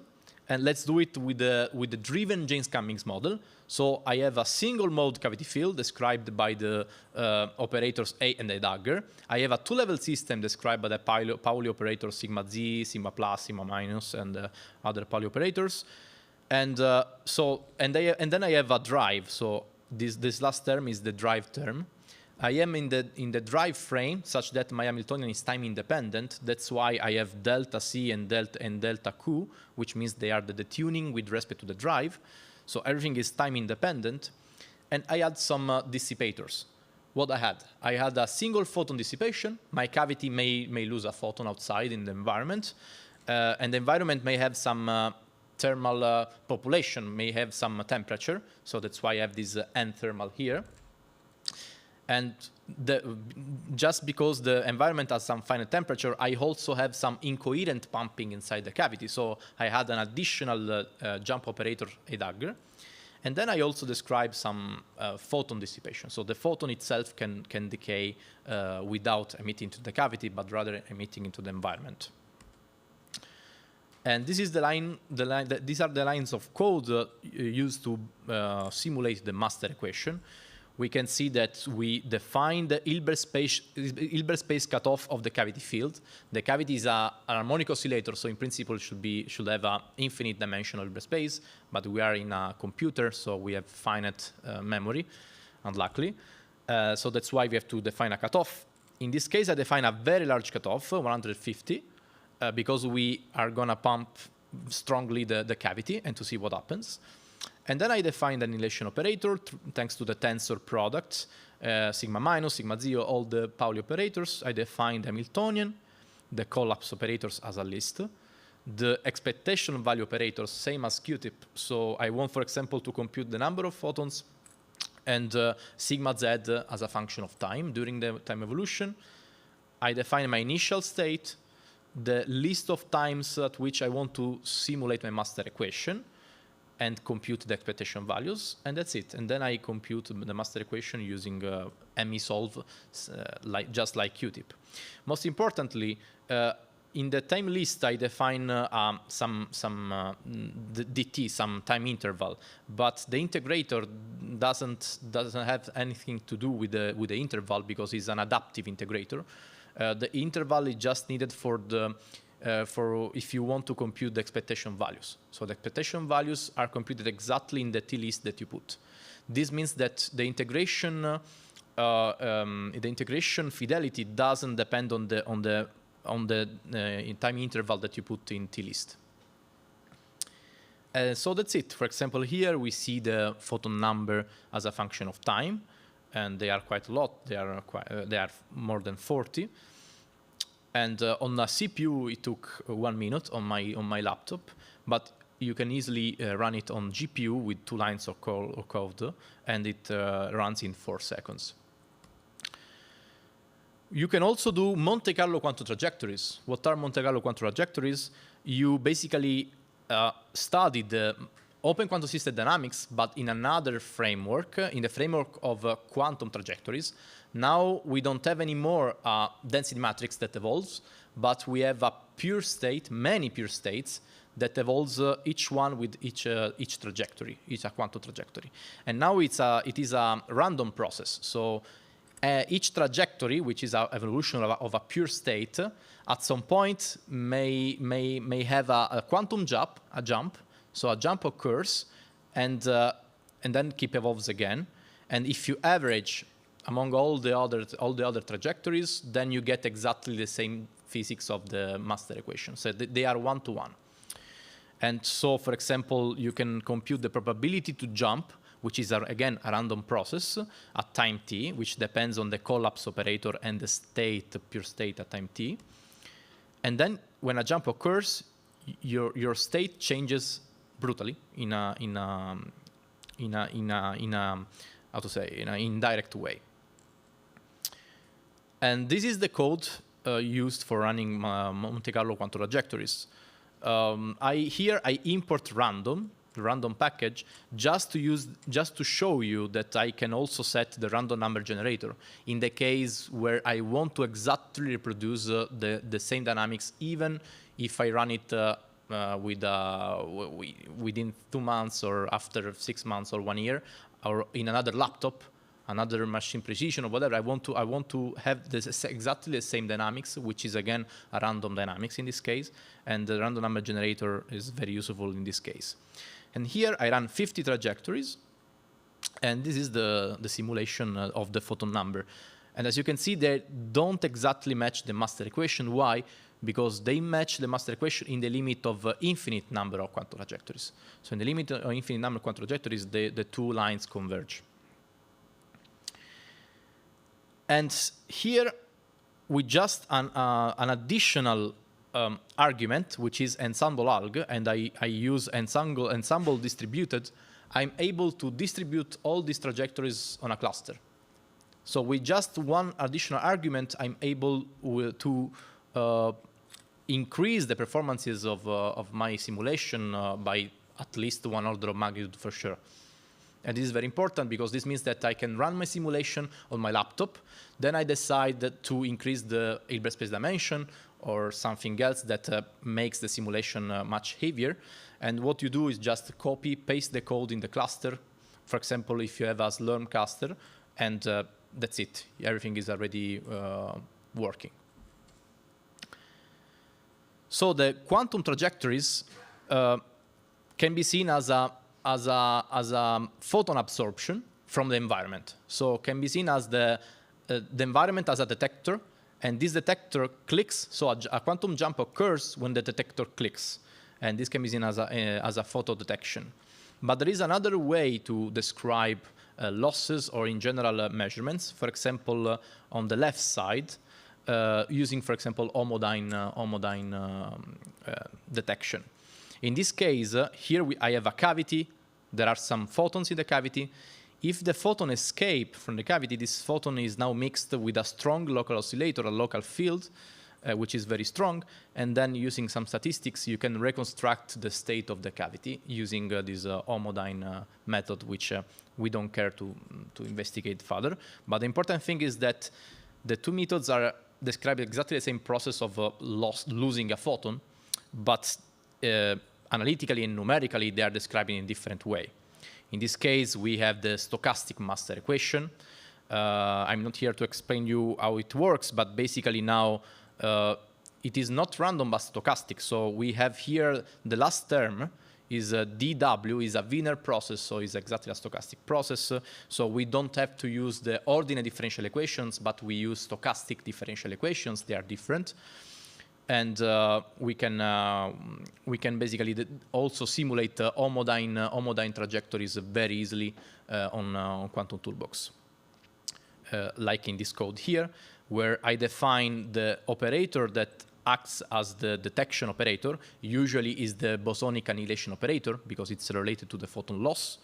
And I define the other two operators, which was the bosonic creation operator and sigma minus, as additional losses that are not tracked by the homodyne measurement.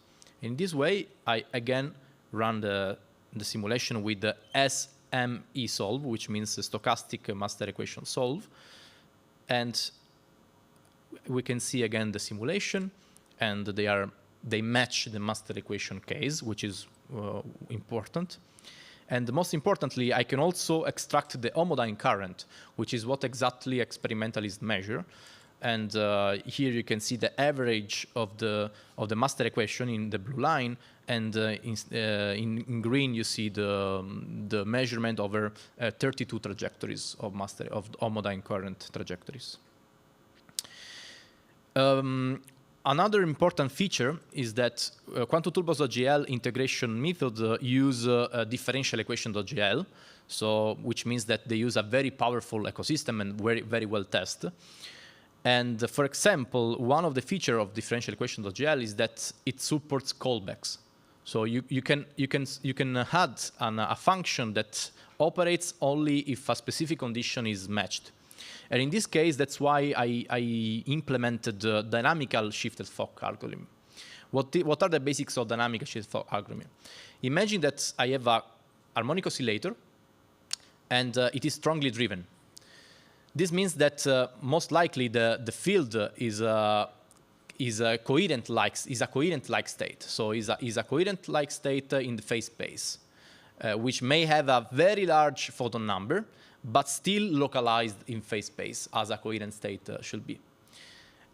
This means that if you simulate in a standard way the master equation, you should, given the high photon number, you should simulate with a high cutoff number, which means that your simulation becomes very slow, and as we have already seen before. But we can do another trick. We define a very small Hilbert space dimension, which depends on the quantum fluctuations around the coherent state, and we just move this frame around the phase space depending on the coherence of my state. This means that this method can efficiently simulate coherent-like state, almost coherent-like state, which were basically impossible to study if not like mean field theory or something else, approximate. But here you can study it, you can simulate numerically exactly.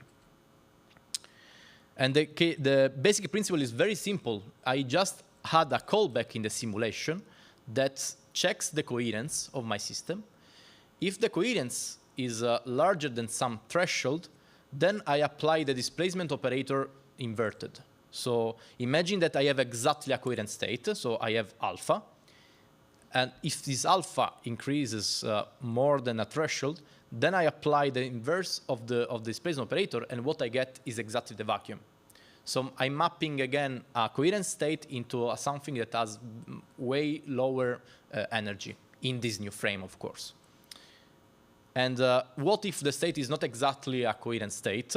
Well, what you get is something which is not exactly the vacuum, but the coefficients, if the state is coherent-like, almost coherent, the coefficients decrease exponentially as you increase the energy in this new frame. So that's why you can simulate the system with a very small Hilbert space dimension. And just a brief introduction about automatic differentiation. I started to implement it just recently because it's very important for open quantum systems, quantum optical control, and many other features. And here I show you just a few basics. Imagine that you have a set of parameters, which we call theta, theta 1, theta 2, and theta n. And my dynamics, my Hamiltonian, my collapse operator depend on this set of parameters. For example, drive amplitude, the tuning, or whatever. And so this means that if I want to compute the expectation value of an operator at time t, this number depends on theta as well, because rho depends on theta. And imagine that now I want to compute the gradient of this quantity. For example, if I want to do gradient descent because I want to descend the gradient to find the minima, local minima, or something like that, the first thing I may think is using finite differences. So I basically discretize my derivative, and I have I have an approximation of my derivative, but I may say, okay, it's numerical. But the problem is that as soon as you increase the number of parameters, finite differences are not very efficient, and also they suffer from numerical instabilities and tolerances. That's why finite differences are not the option, especially in quantum simulation. And that's why you need automatic differentiation, which basically what does is that is like that the compiler already knows the derivative. Like in this simple case of zigodi.jl, which is a package of the automatic differentiation, you can see how the derivative of a simple function is exactly compiled as it should be, without any finite error differences or whatever. And let's make an example. I have a driven harmonic oscillator, and I know analytically that in the limit of time approaching to infinity, so at the steady state, the photon number is written here in the top. Let's get theta, the parameters, as the tuning and the photon and the drive amplitude. What I get is that the analytical formula for the gradient is written here. But now, how to do it numerically? Imagine that I don't know the analytical formula. I have a system way more complex. How do I do?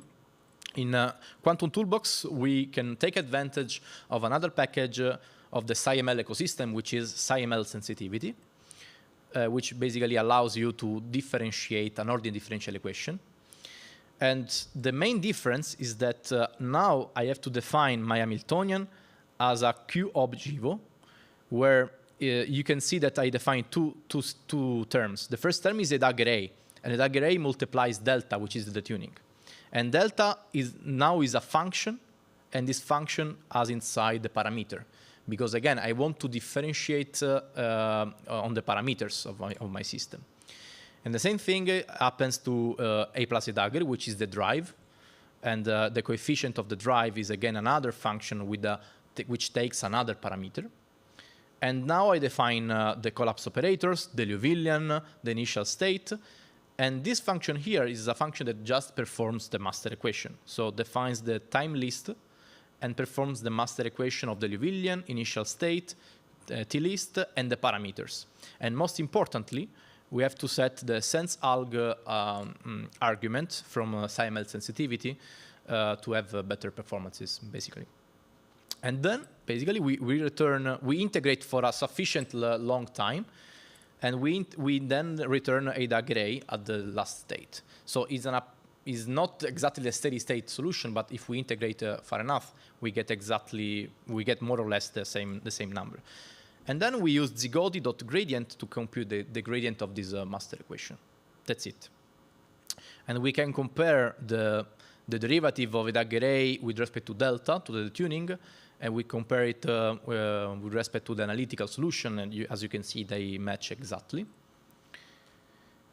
And to conclude, I can show here some performance comparison with other packages, like Quantum Optics.jl in Julia, Qtip written in Python, and Dynamics still written in Python that uses JAX, which is a powerful package in Python, also for machine learning stuff.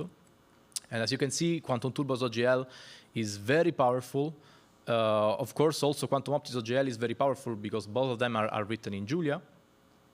And at the bottom, you can see the CPU simulation and GPU simulation as a function of the Hilbert space dimension. And again, you can see that Quantum Toolbox.jl is basically the most powerful in this regard. And that's it. I invite you to see our webpage. The documentation is still ongoing. So if you think that there is some feature which is not documented, please open an issue or contact me. We can for sure add this documentation. And I also thank Ite Wang, which is the other maintainer maintaining the Quantum Toolbox.jl package. And I thank you for the attention and invite you to see our release paper on arXiv. Thank you.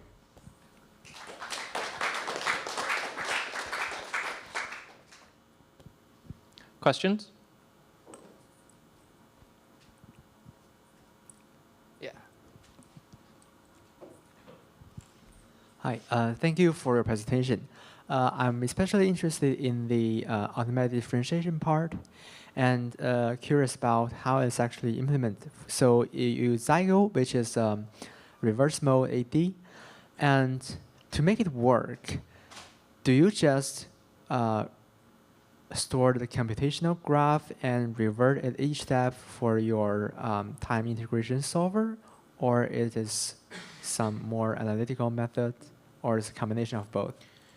I'm not an expert on that. I just asked myself, can I make it support automatic differentiation? And after a few pull requests on both ML sensitivity.jl and many other things, I managed to make it work.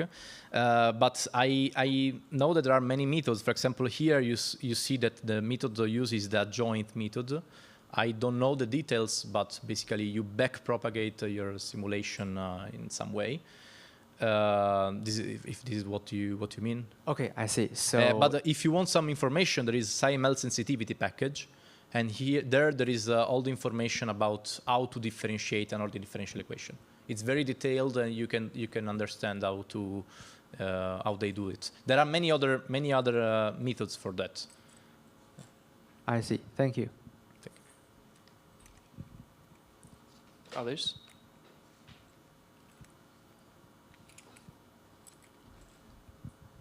Have you looked at diffieq GPU.jl? They have some tools for doing parallel ODE solves. I started using it a few years ago, but then I realized that for quantum systems, especially open quantum systems, at least on my knowledge, it is not so helpful because diffieq GPU is useful when you have many small differential system of differential equations, and you want to distribute them on the GPU. But in the open quantum system case, your matrix dimension, so your ODE dimension, is usually large. So I think that if you look at their documentation, they distinguish between these two cases. They distinguish between the large ODE case, where you have to convert the matrix itself into a GPU, and the small ODE case, but many trajectories, and that one you can use diffieq GPU. But I never used again since 2 years, so maybe we should give a look again.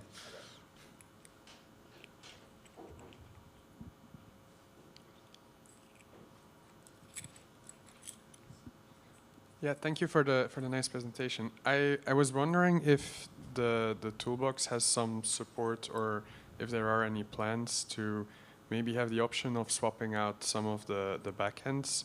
So I'm from a tensor network background, and so of course like these kind of things with maybe matrix product states or these kind of methods that have approximate solutions for these integrations could also maybe be helpful to push the numerics further.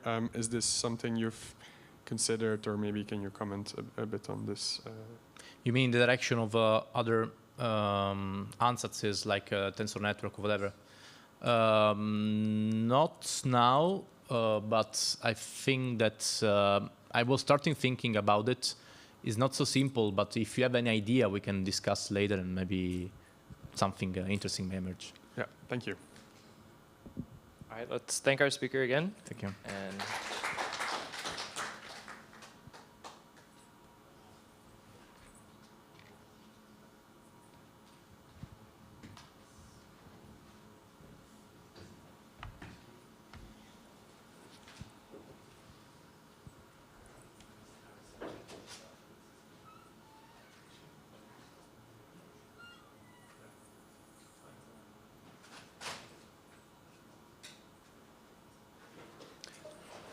all right, so Greg is going to talk about schematic-driven design of a quantum processor with device layout.jl. So go ahead and take it away. All right, thank you. I'm Greg Piers. I'm a research scientist at the AWS Center for Quantum Computing. Today I'll be talking about device layout.jl, which is our package we use for the design of our quantum chips. And I'll walk you through some examples of how we use it for schematic-driven design of a quantum processor. So when I say quantum processor, this is the kind of device I'm talking about. This one pictured here. It's a recent device we've published about, and you can read more at that link later if you like. But these are integrated circuits, so they're fabricated layer by layer with 2D patterns on a chip, like any computer chip. But they're also quantum in that we're taking advantage of entanglement and interference to do computation.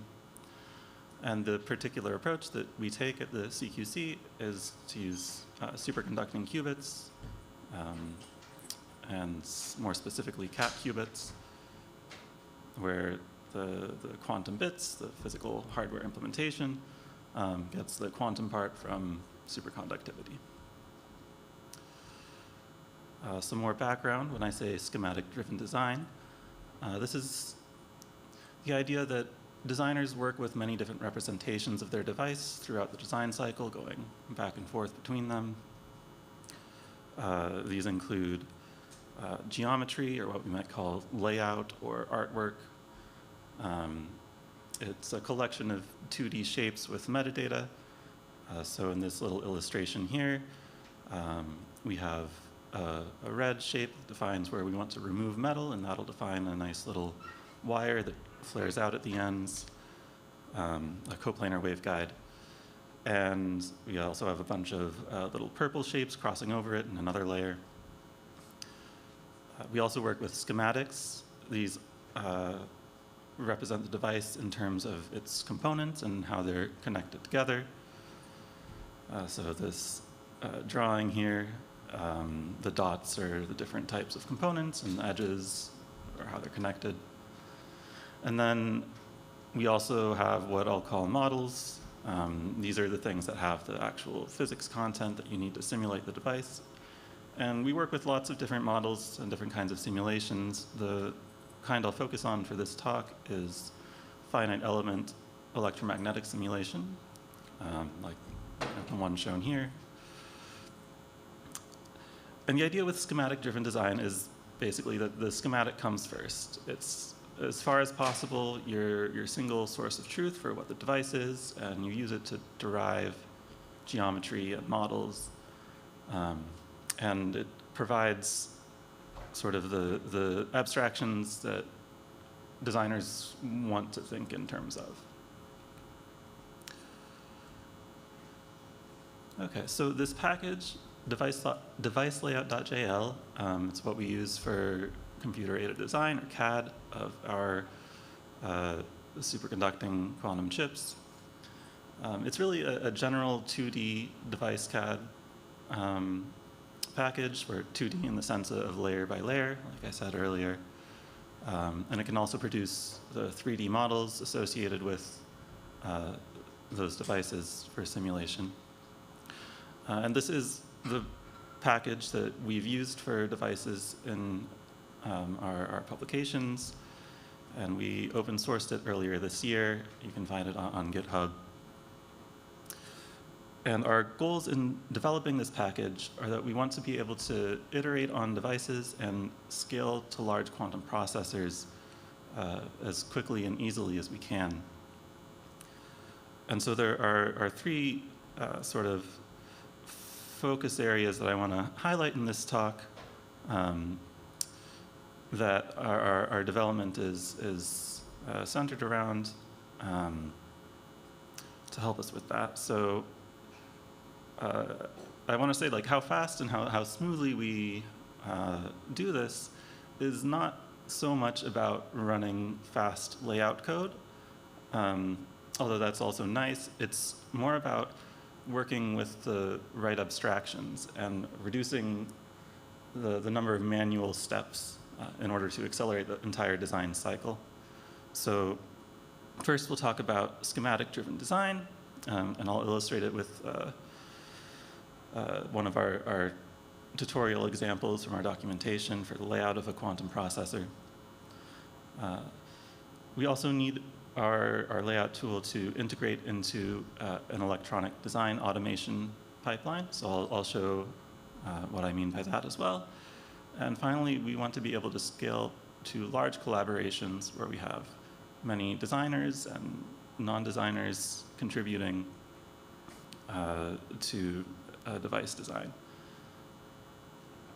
And I'll say more about that at the end, but the sort of short version is we leverage the Julia package manager as much as possible. And again, this is open source. We released it earlier this year. So now I'll walk through this example, the schematic-driven workflow for the layout of a quantum processor.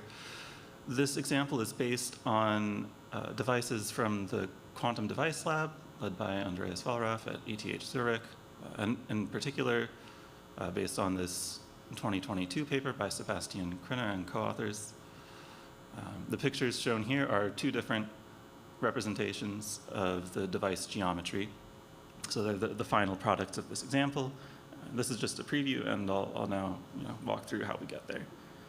So step by step, this workflow, we're going to define the types of components that appear in the device. These are our transmon qubits, our readout components, or so on. We'll create instances of those components that appear in the device, all with their own parameters. We'll assemble those into the schematic graph, this component and connectivity representation I mentioned earlier.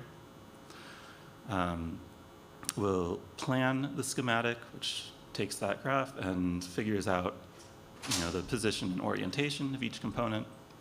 And finally, we'll turn that schematic into actual geometric shapes and save it in our format of choice. So there's a full tutorial with a lot more details in the documentation, which I encourage you to look at if you're interested.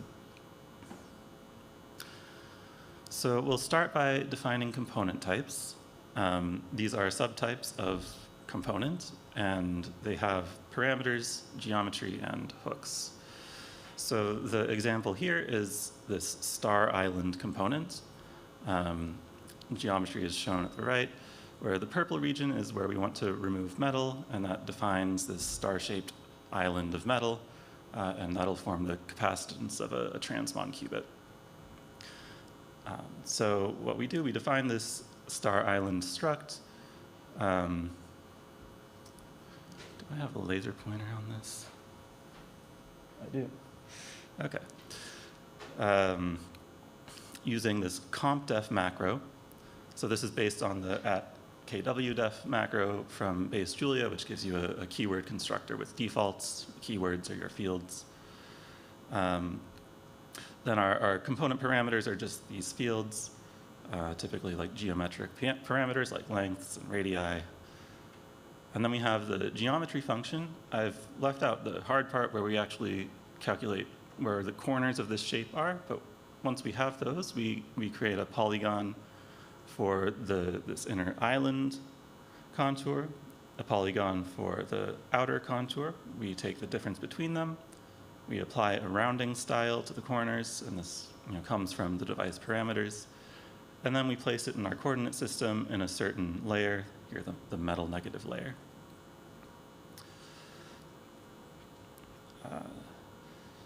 Then the last thing we want to do is define the hooks, and these define how the component needs to line up with other components that it's connected to. So each hook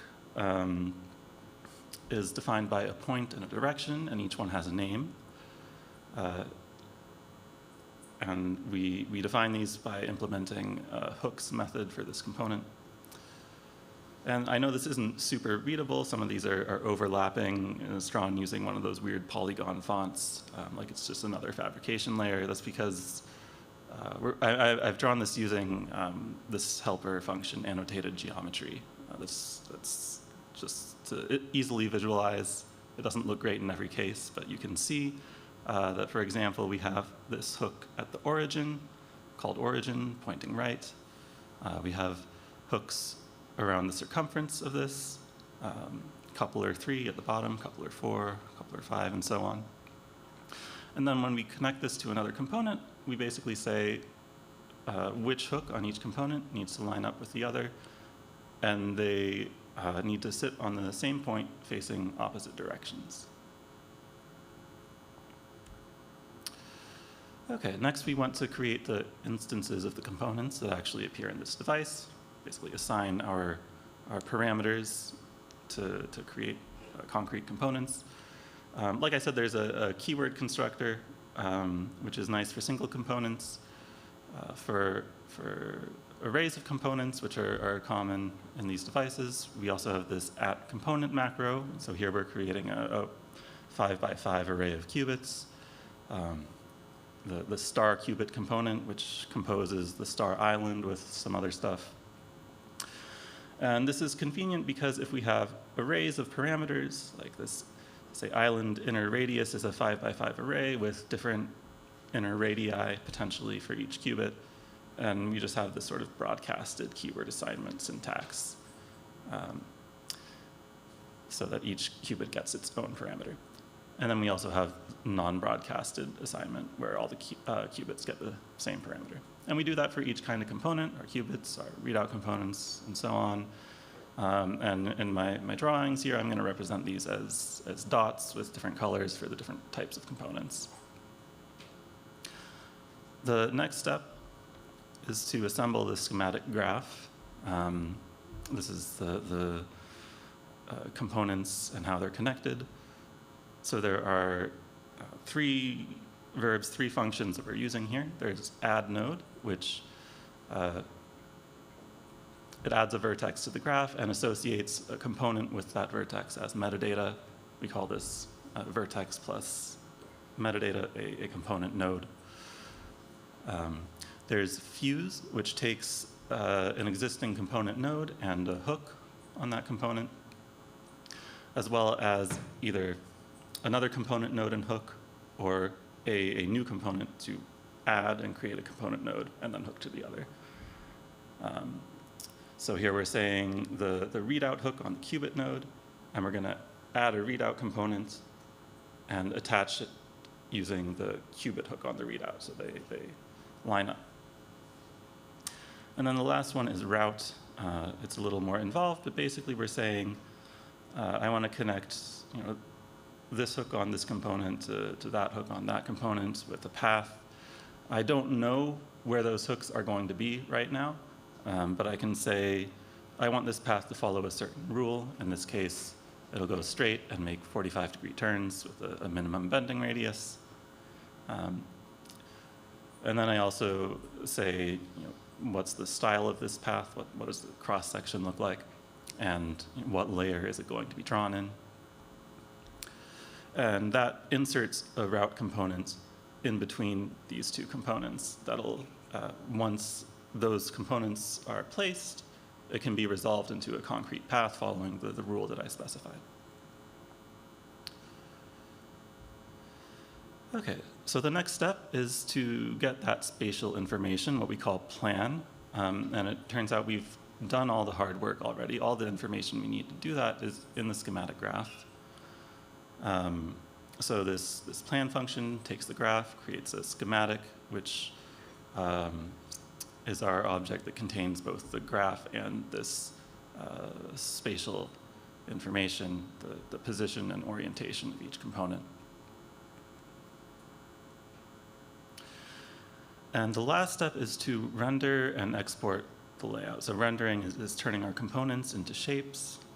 And for this example, we're making two different drawings here. On the left is the artwork. It's the geometry that'll get sent off to fabrication, where each color is representing what gets drawn in a particular fabrication process layer. So in purple, we have the metal negative layer, and there are other small things you can't see here for other process layers. Then on the right, we have a false color version of the same geometry, where each component's filled in according to its role in the device. So we have our qubits, this grid in red, couplers connecting them in purple, readout components in green, and so on. Different kinds of control lines in different colors.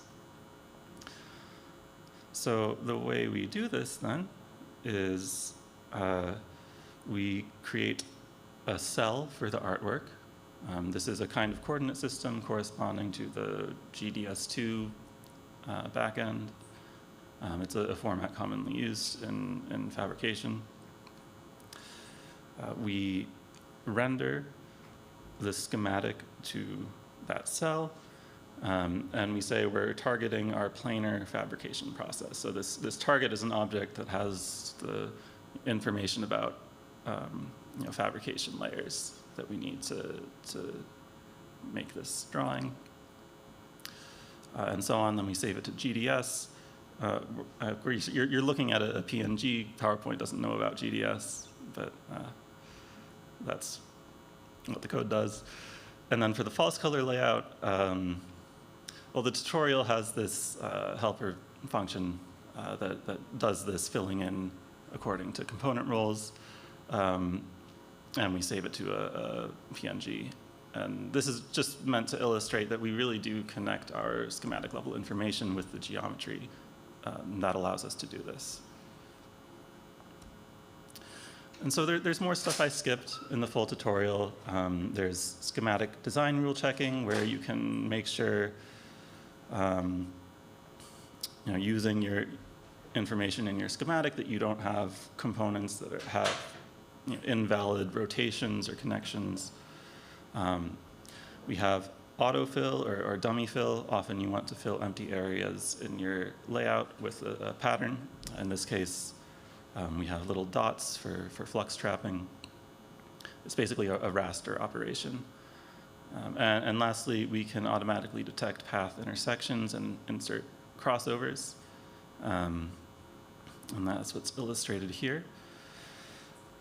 So I want to say these last two are relatively computationally expensive in large devices if you're not trying to do anything clever. So everything up to this slide will take about half a second on my laptop after compilation. So I run it once, change some parameters, and when I rerun the layout script, it takes, it's reasonably fast, I would say. And then these two will take a couple seconds. So that's going from the schematic to the geometry. I also want to talk about going from the schematic to models for simulation.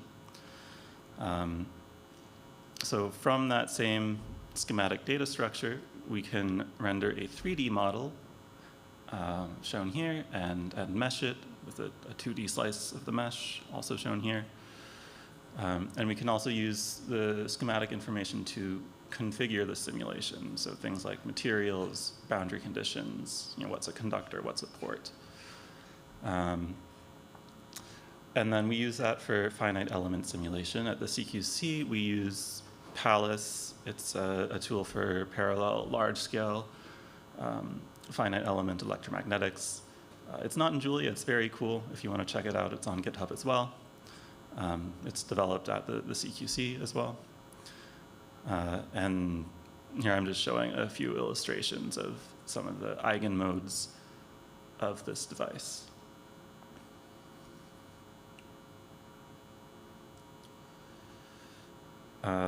And I want to go a little deeper on that to emphasize that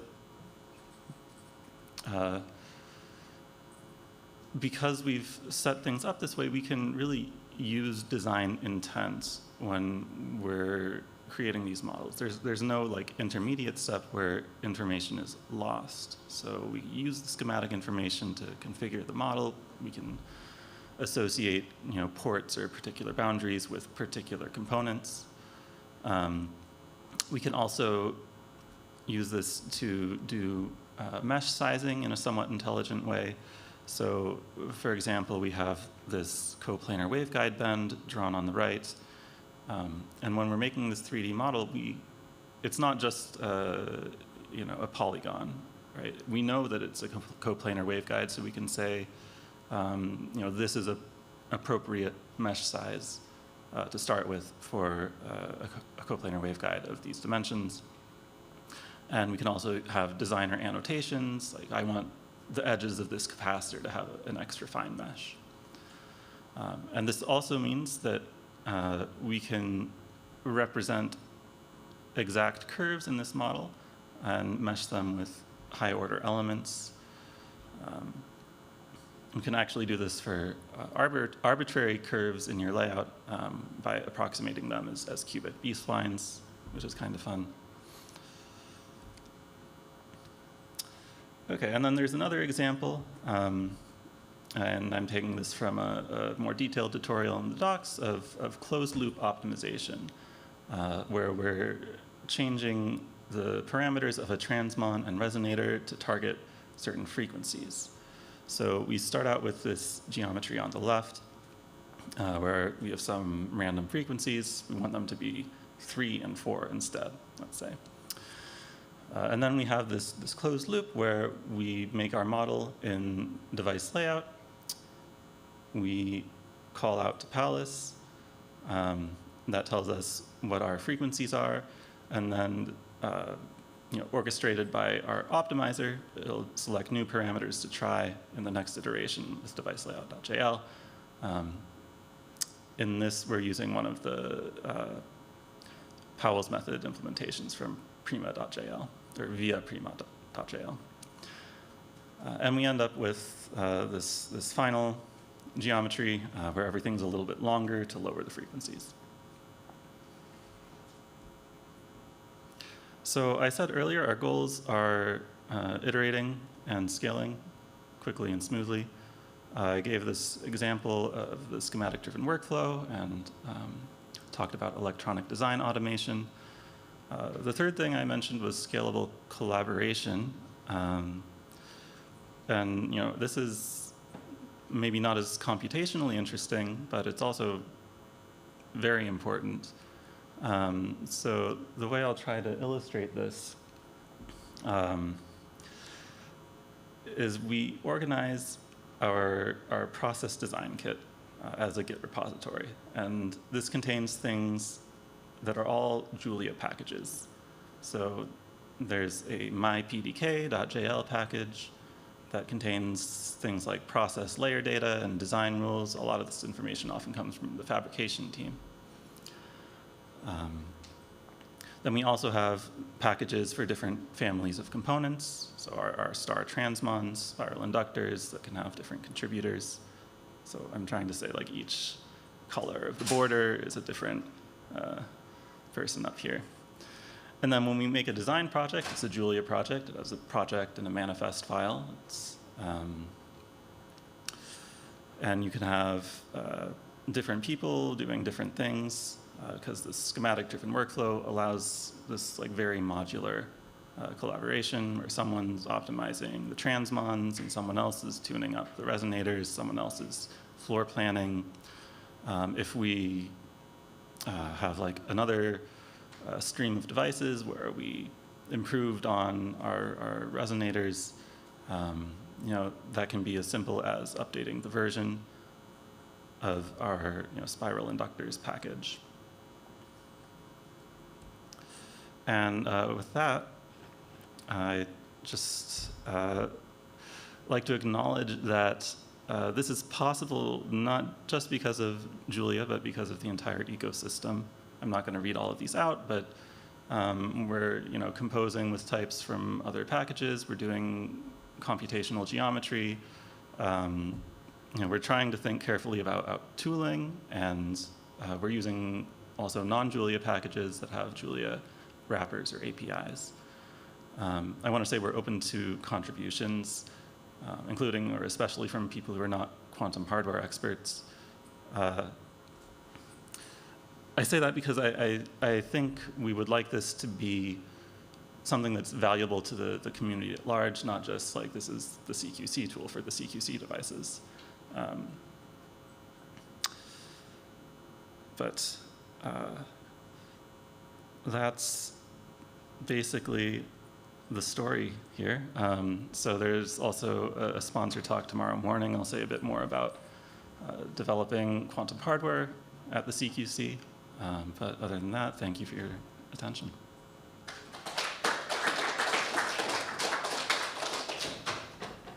Awesome talk.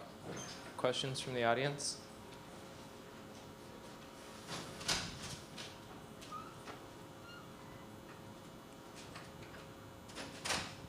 Thank you for the talk. I think I'm most curious about the part where you talked about the optimization loop, where you can update the design of the hardware based on simulation.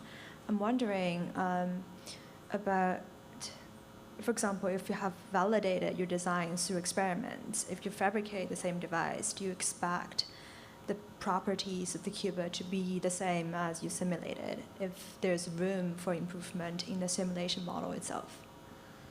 Yeah, no, definitely. So we do fabricate these devices and measure them.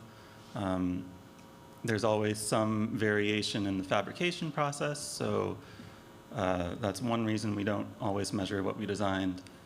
And then there are sometimes inaccuracies in the modeling, whether it's we weren't using a fully converged mesh or we were missing some physical detail that's important. And yeah, we use that feedback cycle to improve our models.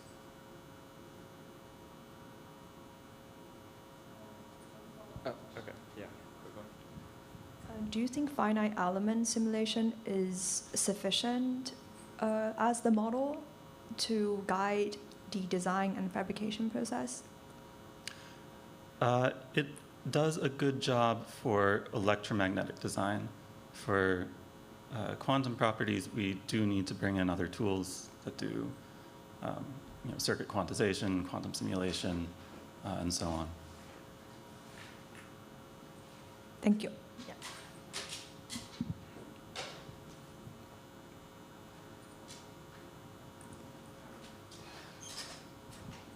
Are there other packages that does it? What is the benchmark comparison? Do you have? Is this package better than other alternatives? I'm not an authority on what other packages can do. I think it would be great to have some sort of comparable benchmarks between them.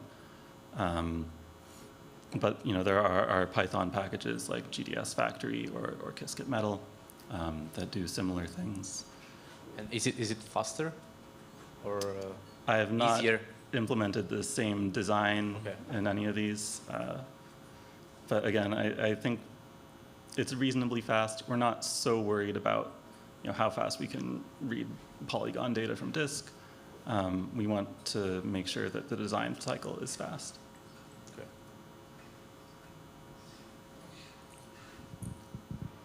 Okay, I think we should thank our speaker again. And then I think we have another talk right after. So yeah, 2 more. So yeah, so let's thank Greg again, and then yeah.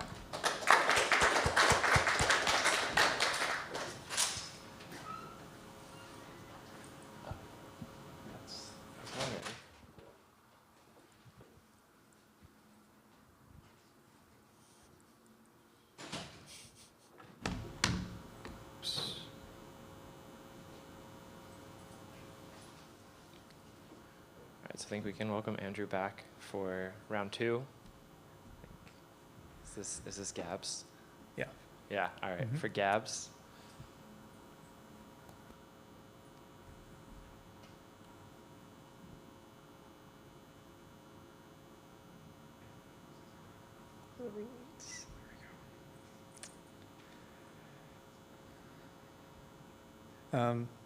Okay, so in my previous talk, I talked about quantum symbolics, which is kind of an attempt to abstract away a lot of specific details within different Julia quantum libraries. For this talk, I'm going to talk about a specific backend that I called Gabs. So I started Gabs a little less than a year ago, but I've made pretty good progress, and now I'm getting some contributors to develop some things, and I can help out with review and stuff like that. So I'm happy to present it today. So Gabs is a Gaussian quantum information simulator. So it can basically simulate this large class of continuous variable quantum information, which are Gaussian states and Gaussian operations. You can kind of think of them in analog to the stabilizer formalism, but there are some differences. So with the Gaussian quantum information formalism, you can't do error correction on Gaussian noise with Gaussian operations. There was a really irritating no-go theorem that was published a few decades ago about that. You also can't do entanglement distillation with Gaussian operations. But there are a lot of really neat things that you can do in terms of quantum networking. So you can do quantum teleportation with Gaussian states and entanglement swapping and stuff like that. I don't really want to talk about myself again like I did in the first talk, but I'm with NYU and the Flatiron Institute. I'm interested in tensor networks. Gabs is, it started out as a backend package for the NSF's quantum networking simulator, where we want to sort of have a bunch of different backend classical algorithms for simulating quantum networks. So Gabs is a really nice way of doing that because continuous variable quantum information is everywhere in the quantum networking field. Yeah, just to advertise this again, so Stefan's running a mini grants and bug bounties program to help out young developers and get them involved in quantum information. Okay, so when you learn about quantum computing or quantum information in like an Intro to Quantum Mechanics course or quantum information course, you learn about everything in terms of the Schrodinger picture. So you learn about your density matrices and Hamiltonian operators that scale exponentially with the size of your quantum system. And in the continuous variable quantum regime, there is an equivalent representation, and it's called the phase space representation, where you represent your density matrix as this Wigner function that's continuous variable, and it's written in terms of your quantum harmonic oscillator quadratures. So you can kind of think of them as position and momentum operators on your quantum system. And then you also can map your Hamiltonian operator to a continuous variable function as well. It's called its Weyl symbol.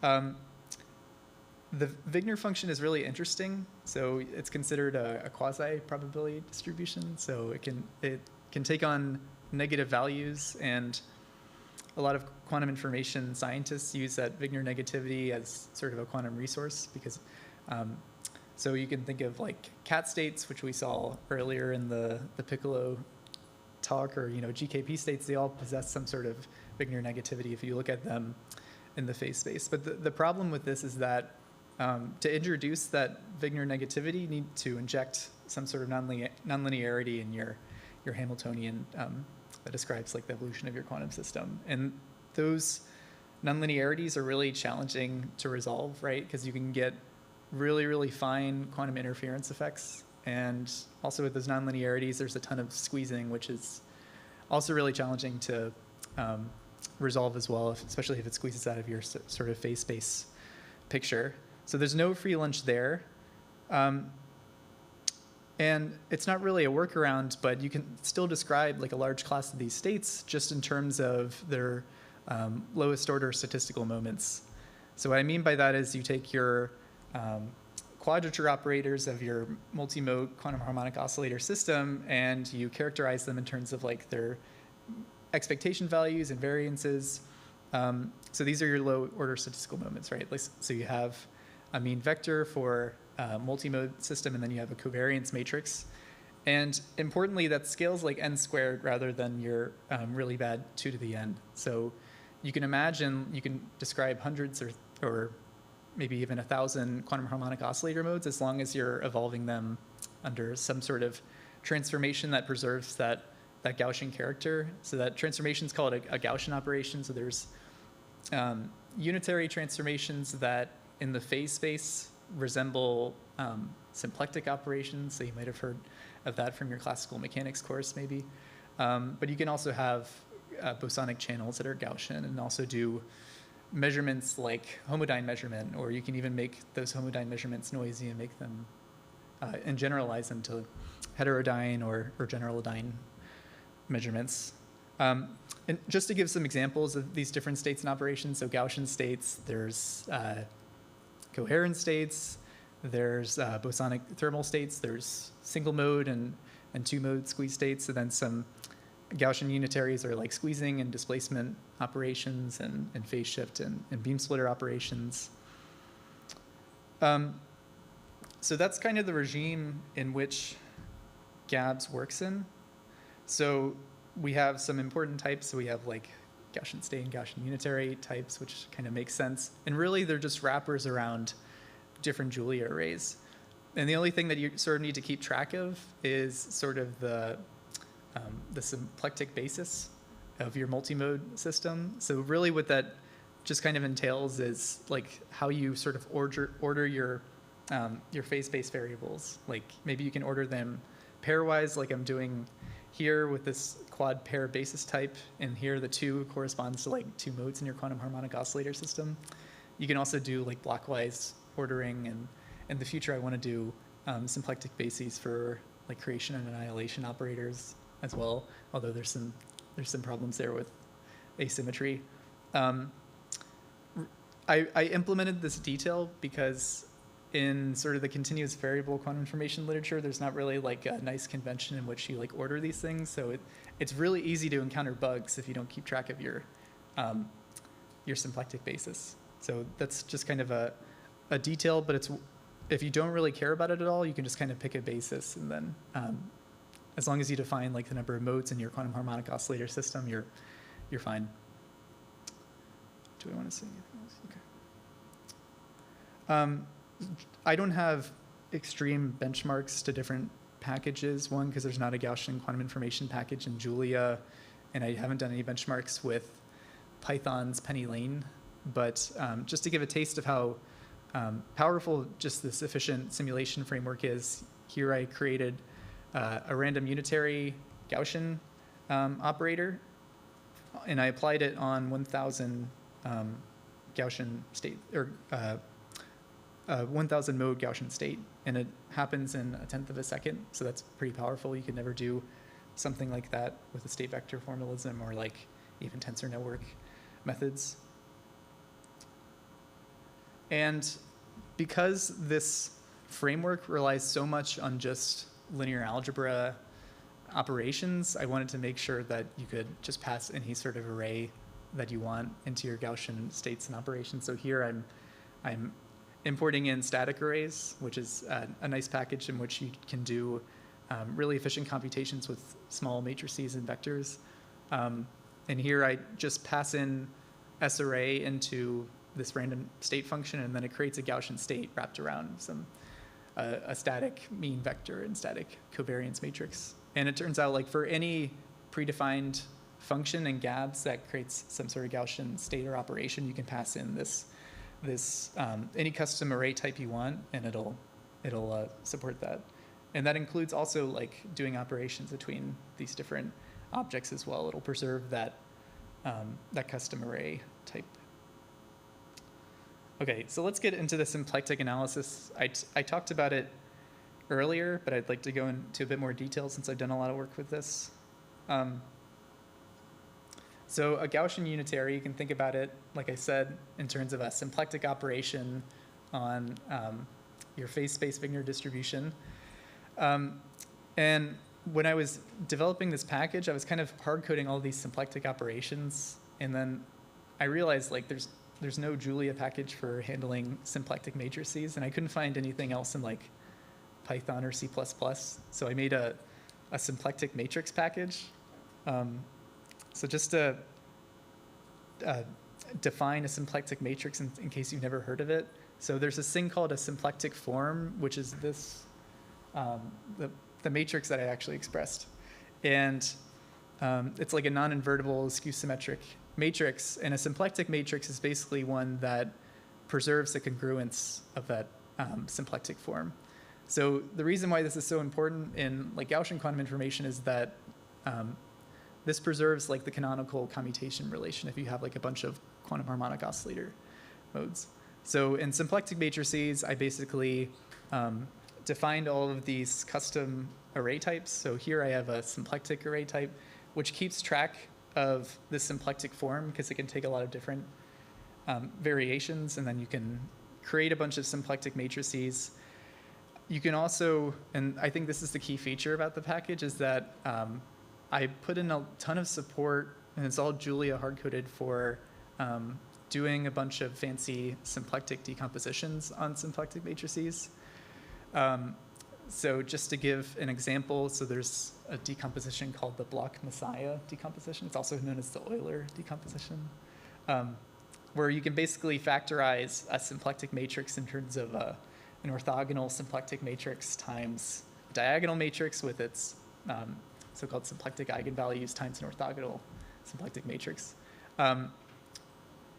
And what I really tried doing was like strictly matching like the linear algebra standard lib interface within Julia and also like custom array types so that these operations are as efficient as possible. And I hope to soon, move this over to like the Julia linear algebra organization so that they can have like full control over it, so I don't have to deal with it as much. But there's other symplectic decompositions as well. So there's like a polar decomposition where you factorize it. It's like a symplectic version of the polar decomposition. There's a Williamson decomposition, Takagi, and I hope to include more soon. But the reason why I'm bringing this all up is that these symplectic decompositions, they actually have like a ton of physical meaning. So going back to that block Messiah decomposition, if I take like some arbitrary Gaussian unitary circuit, I can decompose that into these orthogonal symplectic matrices times like these individual squeezers. And really what this corresponds to physically is like I'm decomposing this, say, a photonic circuit into like passive operations which correspond to orthogonal symplectic matrices, and then these squeezing operations that are like a diagonal matrix of all your symplectic eigenvalues. Another example is the Williamson decomposition. So if you have a covariance matrix that describes an arbitrary Gaussian state, you can factorize it into a symplectic operation times a squeeze state that's like squeezed along one quadrature axis times the transpose of another symplectic operation. So there's all these like cool little features that you can do, and I don't think they're really there in Penny Lane as far as I know. So that's one feature that I guess distinguishes Gabs from a team of software engineers working on this problem. I guess to talk about another feature, you can do symbolic computation. So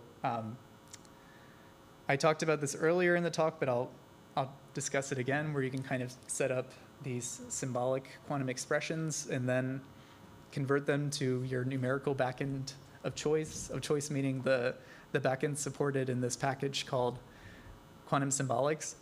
And Gabs is supported with quantum symbolics. So here I'm taking a symbolic expression of a squeeze state times a a single mode vacuum state, and then I can express it over and translate it over to gabs. Or if I want to translate it over to a state vector formalism, I can do that as well. And what I hope to do in the future is have some nice examples of like interoperability between like gabs and Quantum Toolbox and gabs and quantum optics, because there's definitely some optimizations that can be done there if you just transfer over to this phase-space formalism for certain subsets of your problem. And then another thing that just kind of worked out of the box, and I think it's like a great example of Julia's multiple dispatch feature, is I was using symbolics, but rather than creating like an entire symbolic representation of like a quantum state or a quantum operator, I had gabs basically wrap around like symbolic variables contained in my mean vector and covariance matrices, and it just like worked very, very beautifully out of the box. So this could be really cool if you're just trying to get like analytical expressions of like elements within your covariance matrices and mean vectors. So like here, I defined these symbolic variables, it's in purple, from the symbolics package, and then I defined a coherent state, and then I defined like a fiber attenuator bosonic channel with these symbolic variables. And what happened was, even if you just do some channel application onto the state, it still preserves those symbolic elements, and then you have a quantum state that has even more complicated covariance matrices and mean vectors. So it's kind of an interesting feature, and we've heavily tested it, and it works throughout all of our different methods in the package.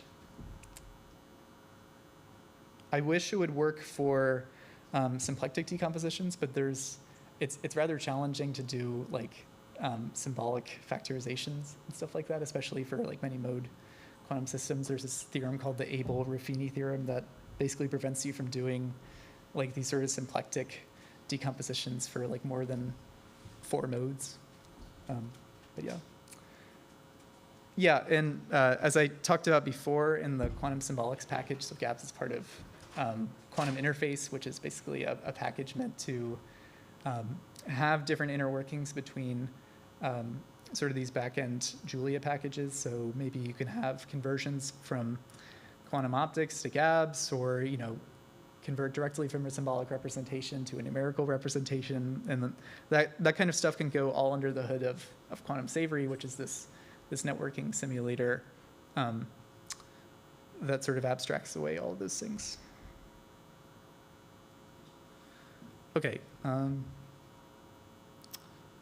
So even though this Gaussian character is very classically simulable, it doesn't work for a lot of states and operations that we really care about in continuous variable quantum information. So that being said, you can simulate linear combinations of Gaussian states. And the only thing that you really have to care about is like, okay, all the Gaussian states in my non-Gaussian superposition, as well as the coefficients in front of all of them. So this was implemented by a master's student at UMass Amherst. And basically, we created this framework in which you can take arbitrary superpositions of Gaussian states and see how it works, like see how fast you can get it. So here, I created this. I didn't show the code for this, but I created this cat state just with the Gaussian framework, because you can compute observables like your Wigner function, or you can compute fidelity between different non-Gaussian states, just invoking the linearity of this non-Gaussian superposition. I was inspired by Aaron's 3-legged cat state in his Piccolo presentation earlier today. So I decided to just put up a slide where you can quickly make it with Mach-E. But you can plot any Gaussian state you want with Mach-E with GABS. I just thought this is a fun. Oh yeah, it's quantum. Cool. So yeah, I guess future directions. Right now we're working on implementing GPU support. I think this will be really helpful with this linear combinations of Gaussian states, and like dealing with all of the memory there, and you can do some parallel optimizations as well. We're working right now in developing the express functionality, which we typically use for quantum symbolics, and basically just using express to translate numerical representation of a Gaussian state in GADS to a numerical representation, say, in Quantum Toolbox or Quantum Optics, because I think that is like a really nice way of going back and forth between the two different frameworks. And since I do tensor network stuff now, like I'm really interested in delving more into this non-Gaussian regime with tensor networks, maybe just like a simple matrix product state representation of your Gaussian states. I think that would be pretty straightforward to do. And then there's a really interesting problem in continuous variable physics, which is called Gaussian boson sampling, and you can do this for like relatively small quantum systems, and I think that would be interesting to simulate and of use to some people. So with that, thanks for your attention.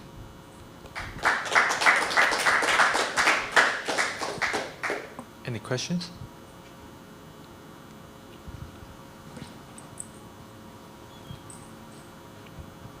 Yeah, first off, this is all super cool stuff, and it's been so long since I thought about symplectic geometry, and I never thought I'd come back to it. It's cool stuff. Yeah, it's super cool. I have to go reopen that book. So I'm curious about like mapping Hamiltonian evolution into these spaces. Like if I want to do that, like is that possible, basically?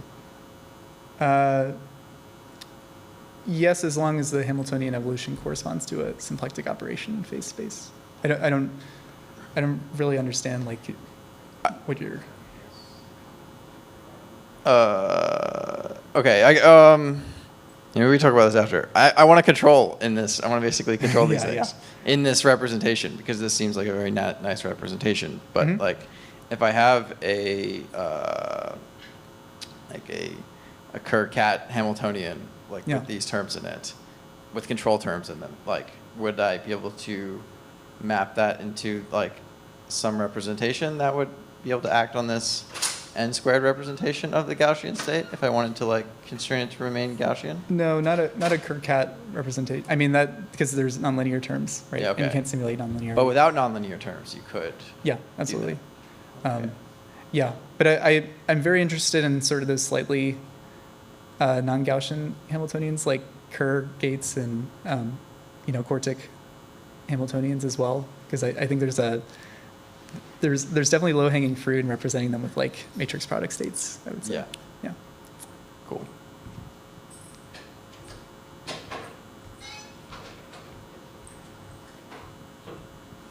Do you think it's possible to compress further the Gaussian states? As I understand, you can represent the Gaussian state because they're simple in some way.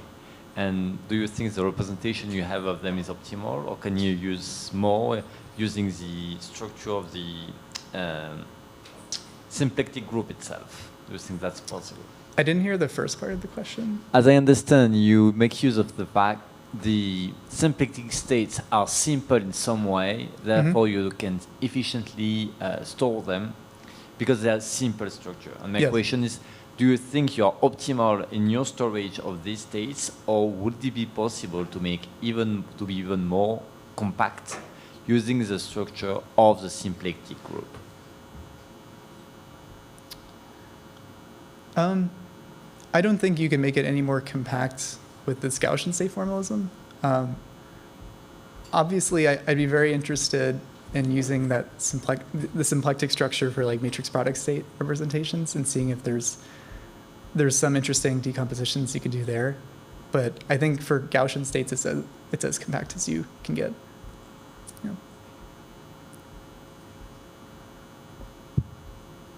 I don't understand how you managed to describe the cat state as a sum of Gaussian state within your framework. How do you do that? Internal details, I define a Gaussian linear combination type, and then I have the coefficients stored in a vector, and then my Gaussian states. So when I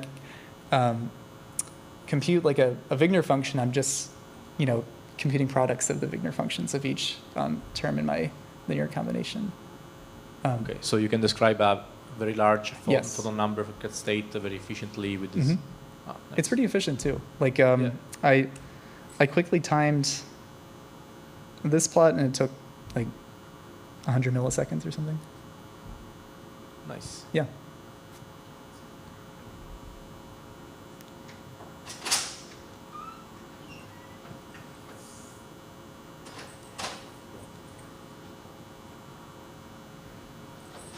How fleshed out is this low-rank representation capability of superposition of coherent states? In particular, do you have support for representing operations as some Gaussian channels? That's frequently done for stabilizer states.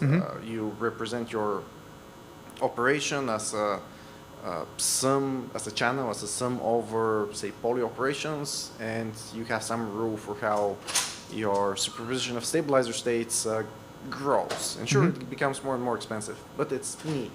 Can you do something here as well to have operations defined in this formalism as well?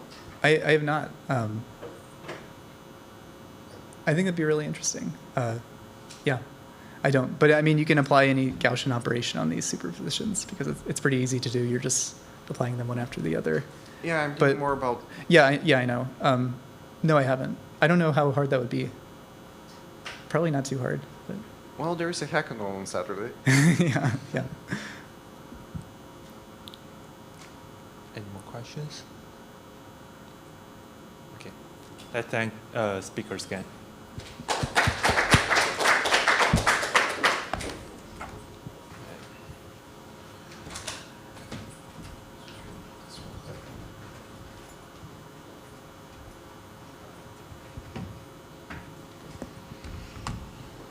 Definitely get set up, but can we wait until 1:30 to actually start, just so in case somebody's running over?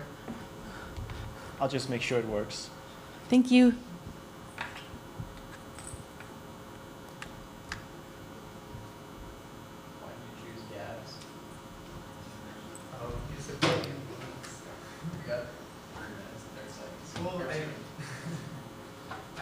It's 4 letters. It's 4, yeah. Well, it stands for Gaussian Bosonic Systems. Okay. And I tried registering a package with that name just to Julia, and it created this whole rabbit hole on the Julia package Slack channel. People were getting really, really upset about it, and I wasn't even that attached to the name. Like people were just getting really, writing these really long essays about why it should be, the moral question of merge and stuff like that. And then I said, look, if anyone is open to merging it, I'm happy to. I'm happy to have it merge as gabs. And then we're all just went in and merged it. So even though everyone else was it was too short. Yeah. So they don't like 4-letter packages. What was the name of your package? I didn't catch that part. Gabs. Oh, okay. Yeah. People were really mad about it. You didn't get gift with gab or something? You didn't get gift with gab? Oh, that's I was thinking about this. Well, these days you need a super long name to get it. Or you phone a friend. Yeah. Or the insurance friend.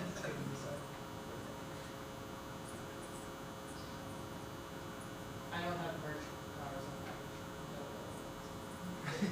Call me. That's all.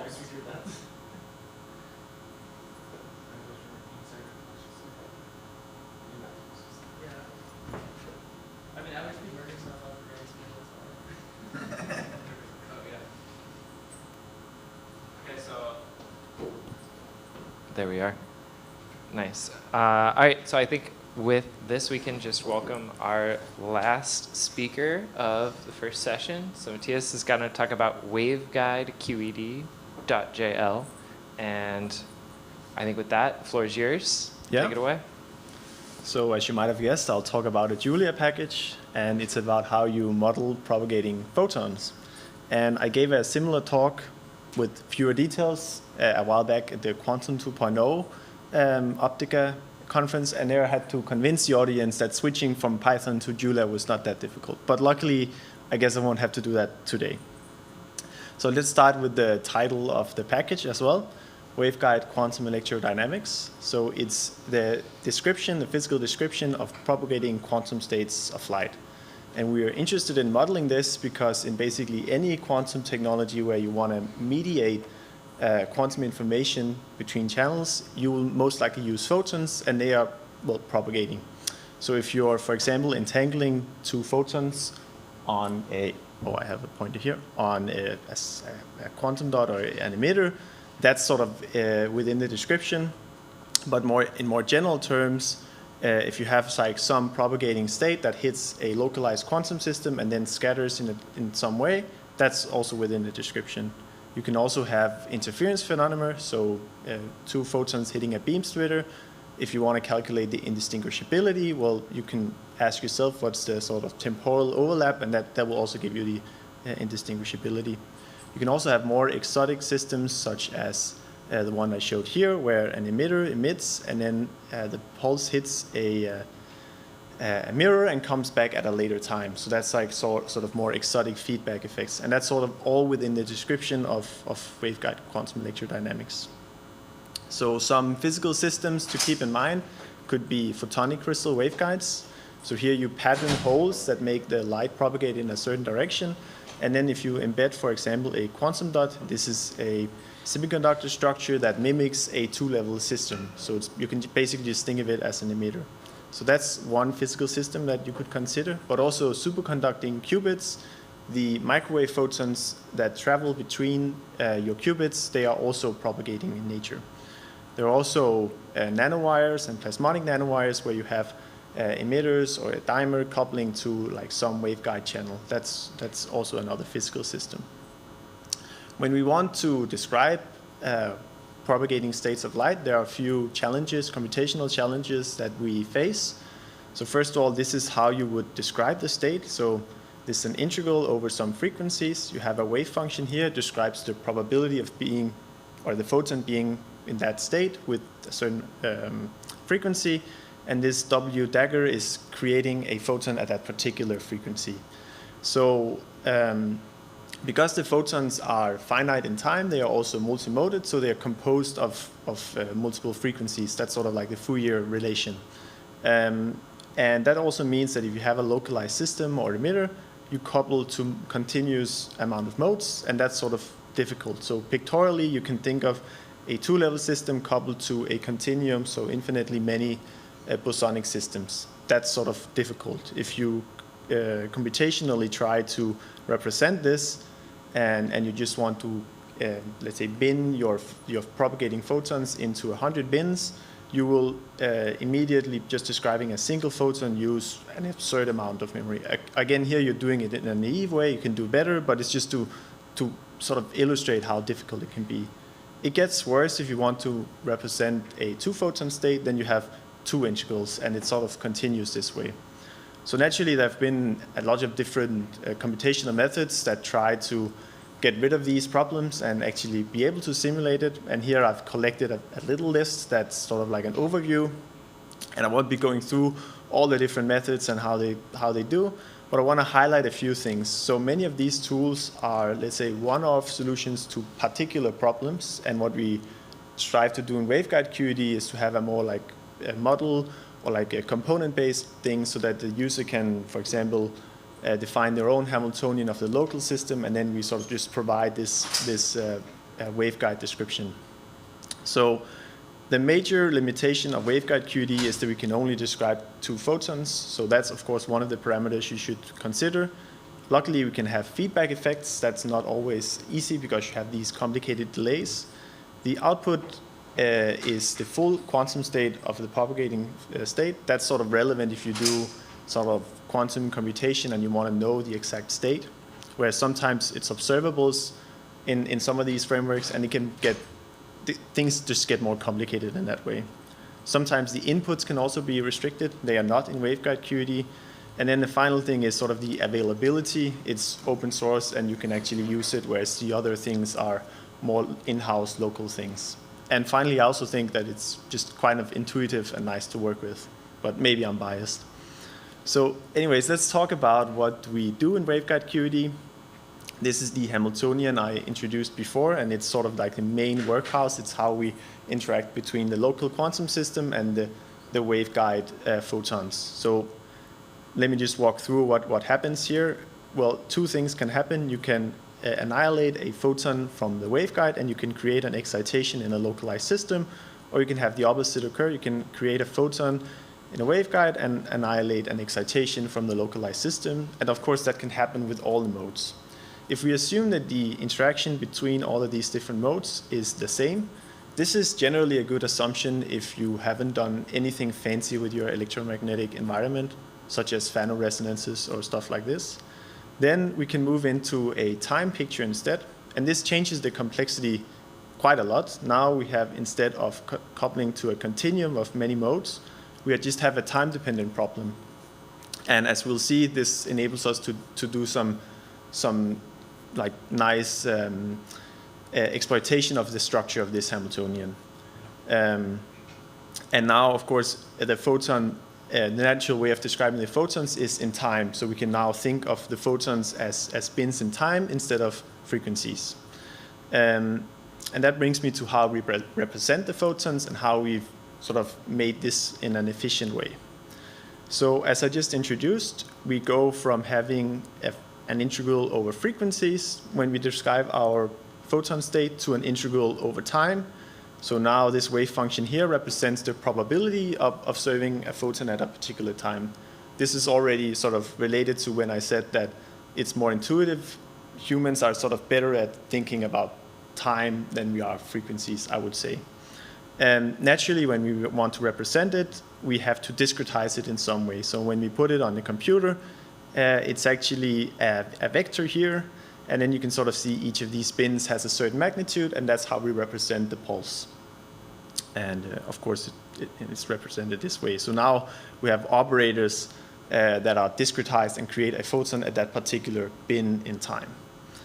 If you want to represent a two-photon state, which we can also do, it becomes a matrix, because you can ask yourself, does the photon arrive, what's the probability of the photon arriving at time t1 and time t2? So we need sort of two axes. So instead it's sort of like a matrix. Then due to some symmetries, you can cut off roughly half of the wave function. Yeah, so let's talk about the operators, and this is probably where many of the more clever things have been done. So again, the operator here creates a photon at this particular point in time. So you can think of, from vacuum, we sort of create a photon, for example, at time bin 3. So we move this around here. Again, this is important because that's sort of the main point of the Hamiltonian. At each point in time, we're addressing a different time bin. If you wanted to do this with a matrix, it's a hugely sparse matrix. It only has one point, moves this one from here to here. And if you have two photons, it's a little bit more complicated, but you're now moving this whole slot here of photons up until this point here. But the principle is sort of the same. It will still be a very, very sparse matrix.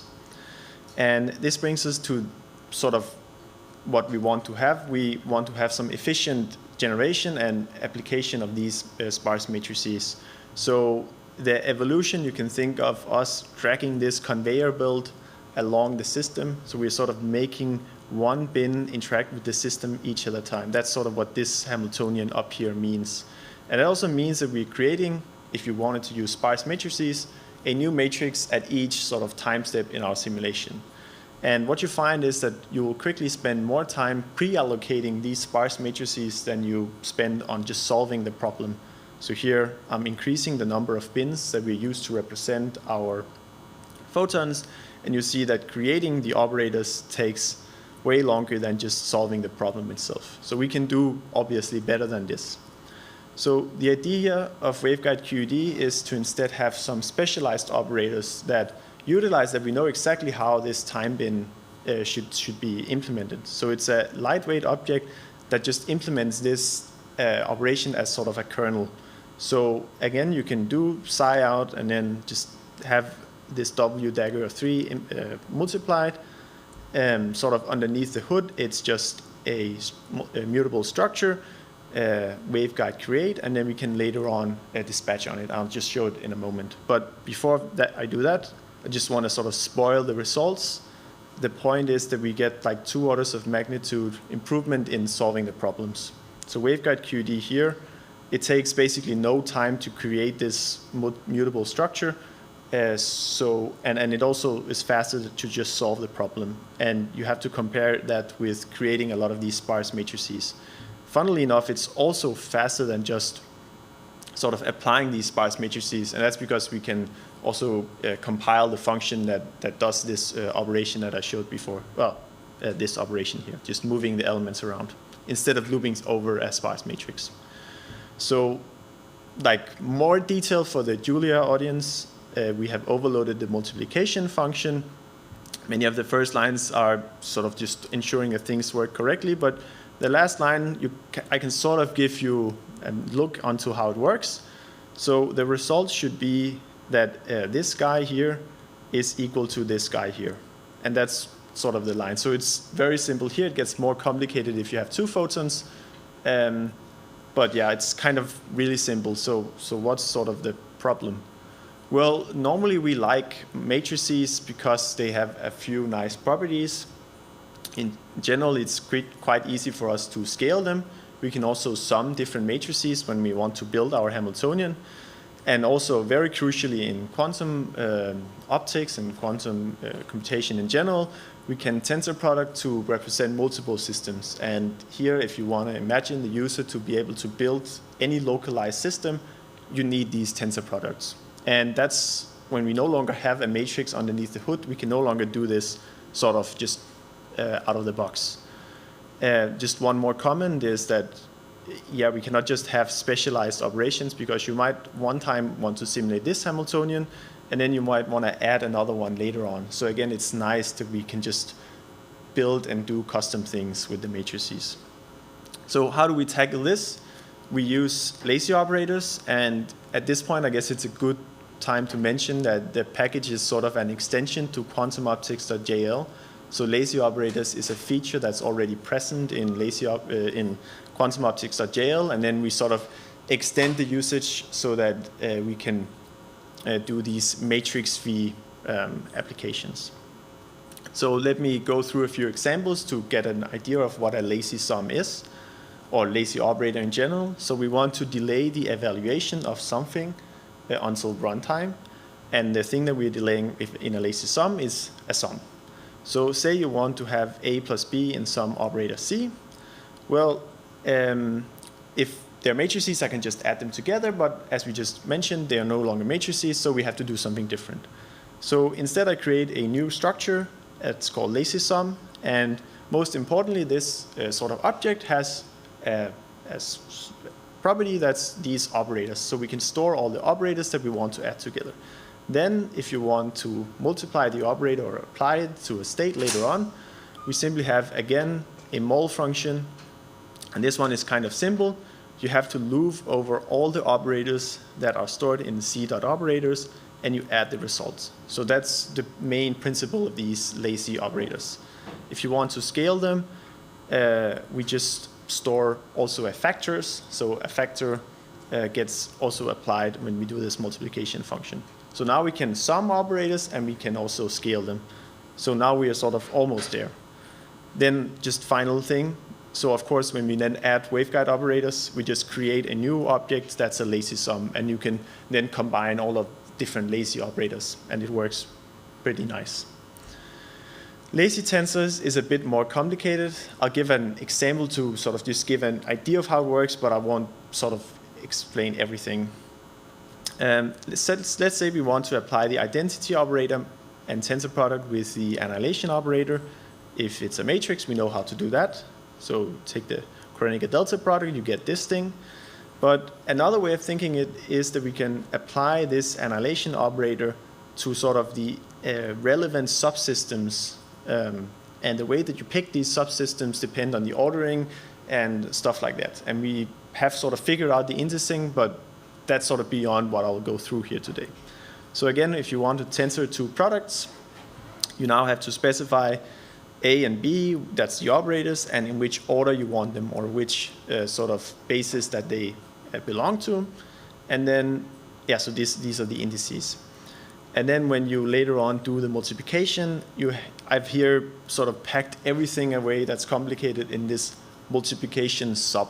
So it applies these operators to the relevant subsystems based on this index that it gets. So now, when we have an operator and a waveguide operator, so waveguide operators can now be combined with lazy tensors, and we just create a lazy tensor object. So now we can sort of leverage the speed up that we got from not having to create a lot of sparse matrices and still also form arbitrary Hamiltonians. And that's sort of the trick under the hood. And I'll go through a few examples of the package that we're using. So the first example I'll go through is a 2-photon state that comes in and scatters off a quantum emitter, and then the photons can go in 2 directions afterwards. And this is actually inspired by a real experiment. So here we have a photonic crystal waveguide. The photons are propagating in this direction, on this sort of area here. And in the middle, there's a quantum dot. You can think of it as a 2-level system. You then pump the quantum dot from this side here with this 2-photon pulse. It scatters off, and you collect the emission in these 2 arms. So I'll show you what we need to do in the code. Again, we need to load waveguide QD and the quantum optics package that we are sort of building on top of. Then you define the times. The times are the times that we are discretizing over and that we will be simulating over. And then we create these waveguide bases and FOC bases. So these are just relevant for housekeeping later on when we create operators and inside functions. Just a note, this FOC basis here has a cutoff of 1, which is equivalent to a 2-level system. So I'm just using that here. Then we can create an initial state here. We wanted an initial state that's a 2-photon propagating state. And here there's a convenience function for generating that. And the 2-photon FOC state I'm then implementing here is based off of this function here, psi of 2. And it's just a Gaussian in 2 directions. So again, we need 2 times to describe our 2-photon state. Again, it can be tensored together with objects that belong to quantum optics. Now we have our initial state. The emitter is not excited. Then we create the Hamiltonian. Destroy and create is the annihilation and creation operators of our waveguide. And now we can also have both. I have sort of like 2 indices for the left and right propagating parts of the waveguide. And we also have the annihilation and creation operators of our 2-level system. And now here comes the magic of the lazy operators. We can just combine this arbitrarily in this Hamiltonian here. And now we have set up our problem, and we can sort of press run. So here are some sort of results, things that you can ask yourself. You can ask yourself, what's the expectation value of different things? So for example, how many photons are in the different, in the system, and where are they? So initially we have 2 photons propagating to the right. That's the blue mode here. They hit the emitter. It gets excited. You can see the black line here goes up, and it decays again. After this scattering, most of the photons are in this purple curve here. This is left-right. Again, we have to care about where the photons are going. And here, 1 photon is going to the left, and the other one is going to the right. So we're keeping track of that. But you also see that there are more photons going to the right, where both photons are going to the right after the scattering than both photons going to the left. And this is because we have stimulated emission when we hit this quantum dot. I can say that because I can also inspect the wave function of my scattered states. And here it looks sort of like a bird, and this bird-like structure indicates stimulated emission, and it does that because it has like this clear body, and this body lies along the diagonal, and that means the 2 photons are arriving exactly at the same point in time, and that's sort of an indication of stimulated emission. On the other hand, if you look at the wave function for the 2 photons going to the left, the diagonal is missing, so the quantum dot cannot sort of reflect 2 photons at the same time. That's sort of like an intuition. And finally, the left-right mode here, you can see sort of an order in how things go. So they hit it and then scatter in the order that it first hits from the right. And what's nice is that this matches the experiment, or sort of matches the experimental data. So if you flip these by 45 degrees, I have another convention for how I do the times. You can sort of see that there is a bird here, some diagonal that's missing, and this clear and sort of symmetry thing. And all this took was 18 lines of code. So now I also showed the point where I pressed solve. I didn't do that before, but it didn't take that much. And this runs in like less than a second. So pretty decent.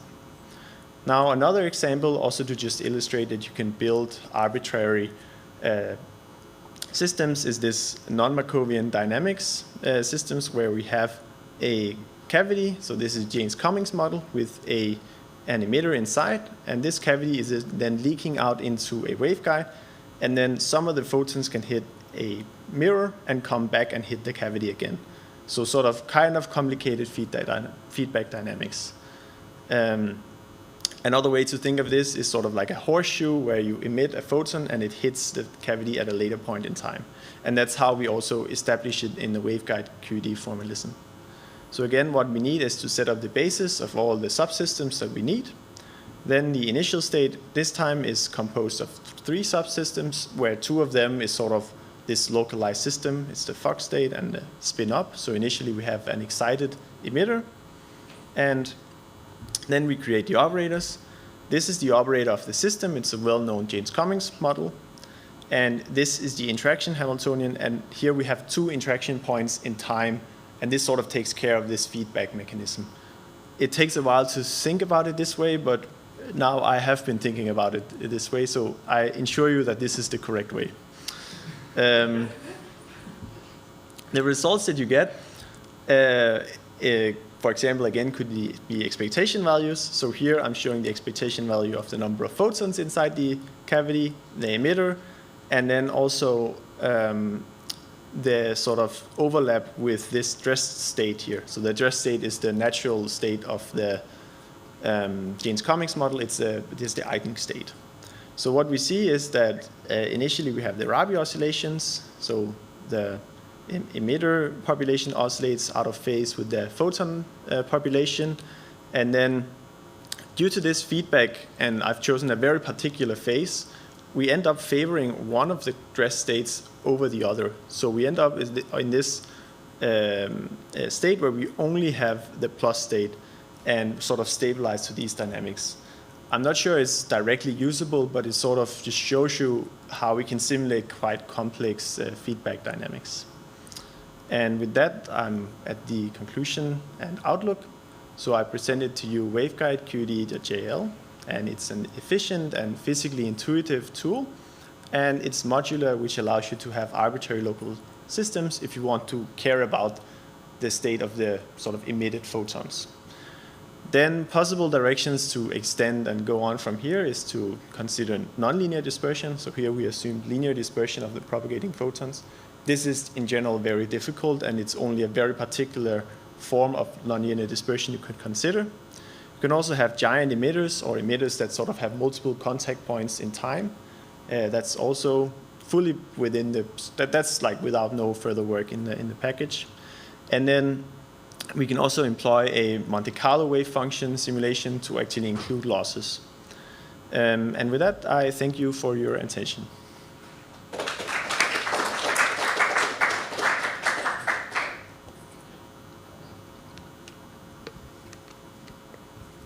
First, thanks for the really nice talk. So I actually had 2 questions. I'll try to get through them quickly. So early on in the talk, you had a nice comparison of the different methods people are using for this waveguide QEDs. Oh, there it is. Yes. So I understand that you were not the person who did the tensor network simulation, but I'd be interested if you know any more details about how that was done, or I can like take a picture perhaps of the slide so I can get the reference. Yeah, it's really awesome work, and probably a big, if it's just more complicated, but it's a big competitor to waveguide QED, I would say. Except that it cannot include losses. I've heard that that's kind of difficult, but otherwise it can be superior in many other ways. Yeah. Is that MPS based, do you know? Or I think it is, yeah. Okay, thank you.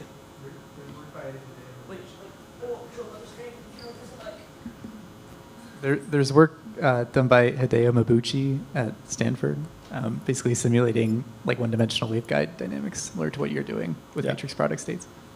There's an Optica paper about it, I think. And sorry, question 2 is whether is this lazy tensor stuff available like separately from waveguide? Not that, I mean, people should all be installing this, but like. Is it available separately? Because I could see there are quite a few other people who might be interested in using it. Yeah, it's just a feature of quantum optics. So I have been hacking it a bit to sort of make it work with these matrix-free things. Yeah.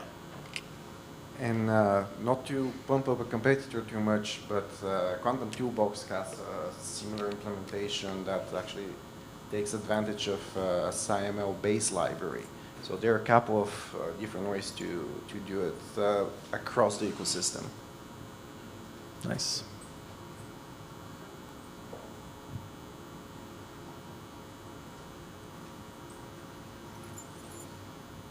Oh yeah, just to continue, there is this package, SciML operators, where basically they should implement also. I never investigated it deeper, but they should implement the equivalent of a lazy tensor or whatever.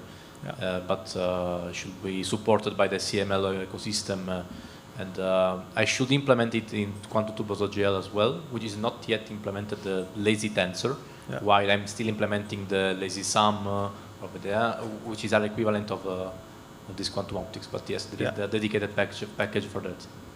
Yeah, I think it's sort of already well known that these lazy things are good, and I think maybe the more nice things that we did here is to use it with a very particular structure, and so it's basically just a particular use case of these lazy operators, but they're really nice.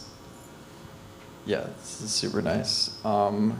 So I'm trying to wrap my head around like this switch from frequency to time, and I'm curious what like the effect of the time resolution is on the outputs of these. Like, yeah, so it's clear that you need when you discretize this, you need sort of a good enough resolution of the time dynamics. So if you have sort of the fastest dynamics, maybe you need a fifth or a tenth of that in sort of each bin.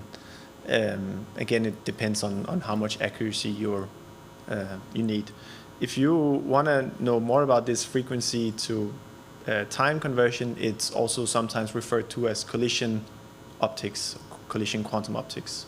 Okay. And it's like a more rigorous field with some textbooks and stuff. Cool, I'll definitely take a look. Yeah. Very nice.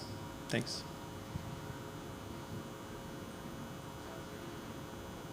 Thank you for the nice talk. I was just wondering, is there any particular reason you go up to 2 photons? Would it be difficult to go to more photons?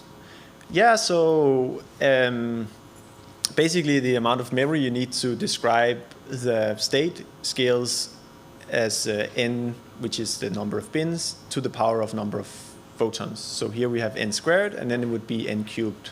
And I think it is for sure possible with maybe 3 or even 4 photons.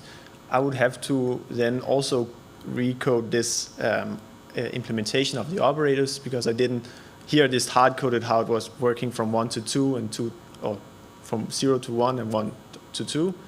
But I guess it's in principle possible, but then we're starting to look at maybe hours of computation. And I think at that point you should maybe just use a matrix product state.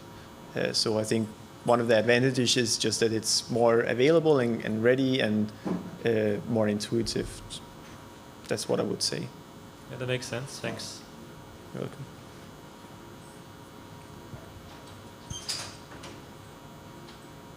Hi, hello, very nice talk. I am not really a quantum person, but I have 2 questions. In the equation that you showed there in the states, like you have a square root of the delta t.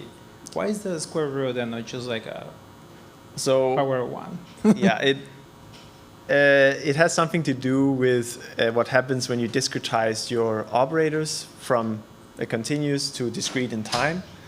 And more concretely, you want to conserve the commutation relation, and it just turns out if you want to conserve that, you have to include this 1 over square root of t, and then sort of we have to get rid of it to have the same equivalency. Again, this is within the framework of collision quantum optics. Okay. And second, could you give me a kind of physical interpretation of what the time means? Because you show like you have 2 different times, right? Well, I mean, in your next result. Yeah. And I'm wondering, what I understood is like the more time frames you have, probably the more accurate your result will be, right? Yeah, Or- exactly. Yeah. So that's, and then to give you an intuition of the two time axes, what they do have in the physical experiment is that they trigger, or they catch a photon in this arm and they catch a photon in the other arm here. And then depending on the delays between when you detect these two photons, then that would actually give you this mapping that they do here. So that's what they measure. So you measure correlations between two photons arriving. But has nothing to do, for instance, with a final initial state, like final time and time zero, let's call it, I don't know. Or not at all, it's just like measurable times, kind of? So it has something to do with the difference in time between you detect the two. Okay.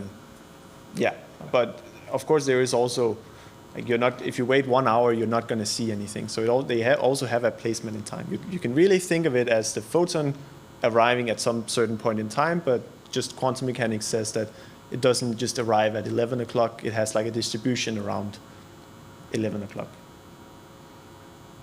It's almost the time. Let's thank the speaker again.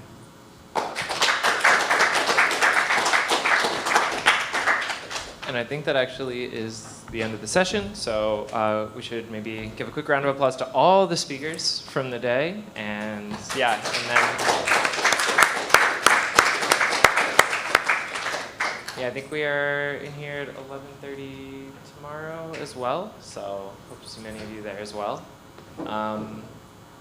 And then yeah, I think I can go off mic for the rest of it. So we're all set. Perfect. Yeah.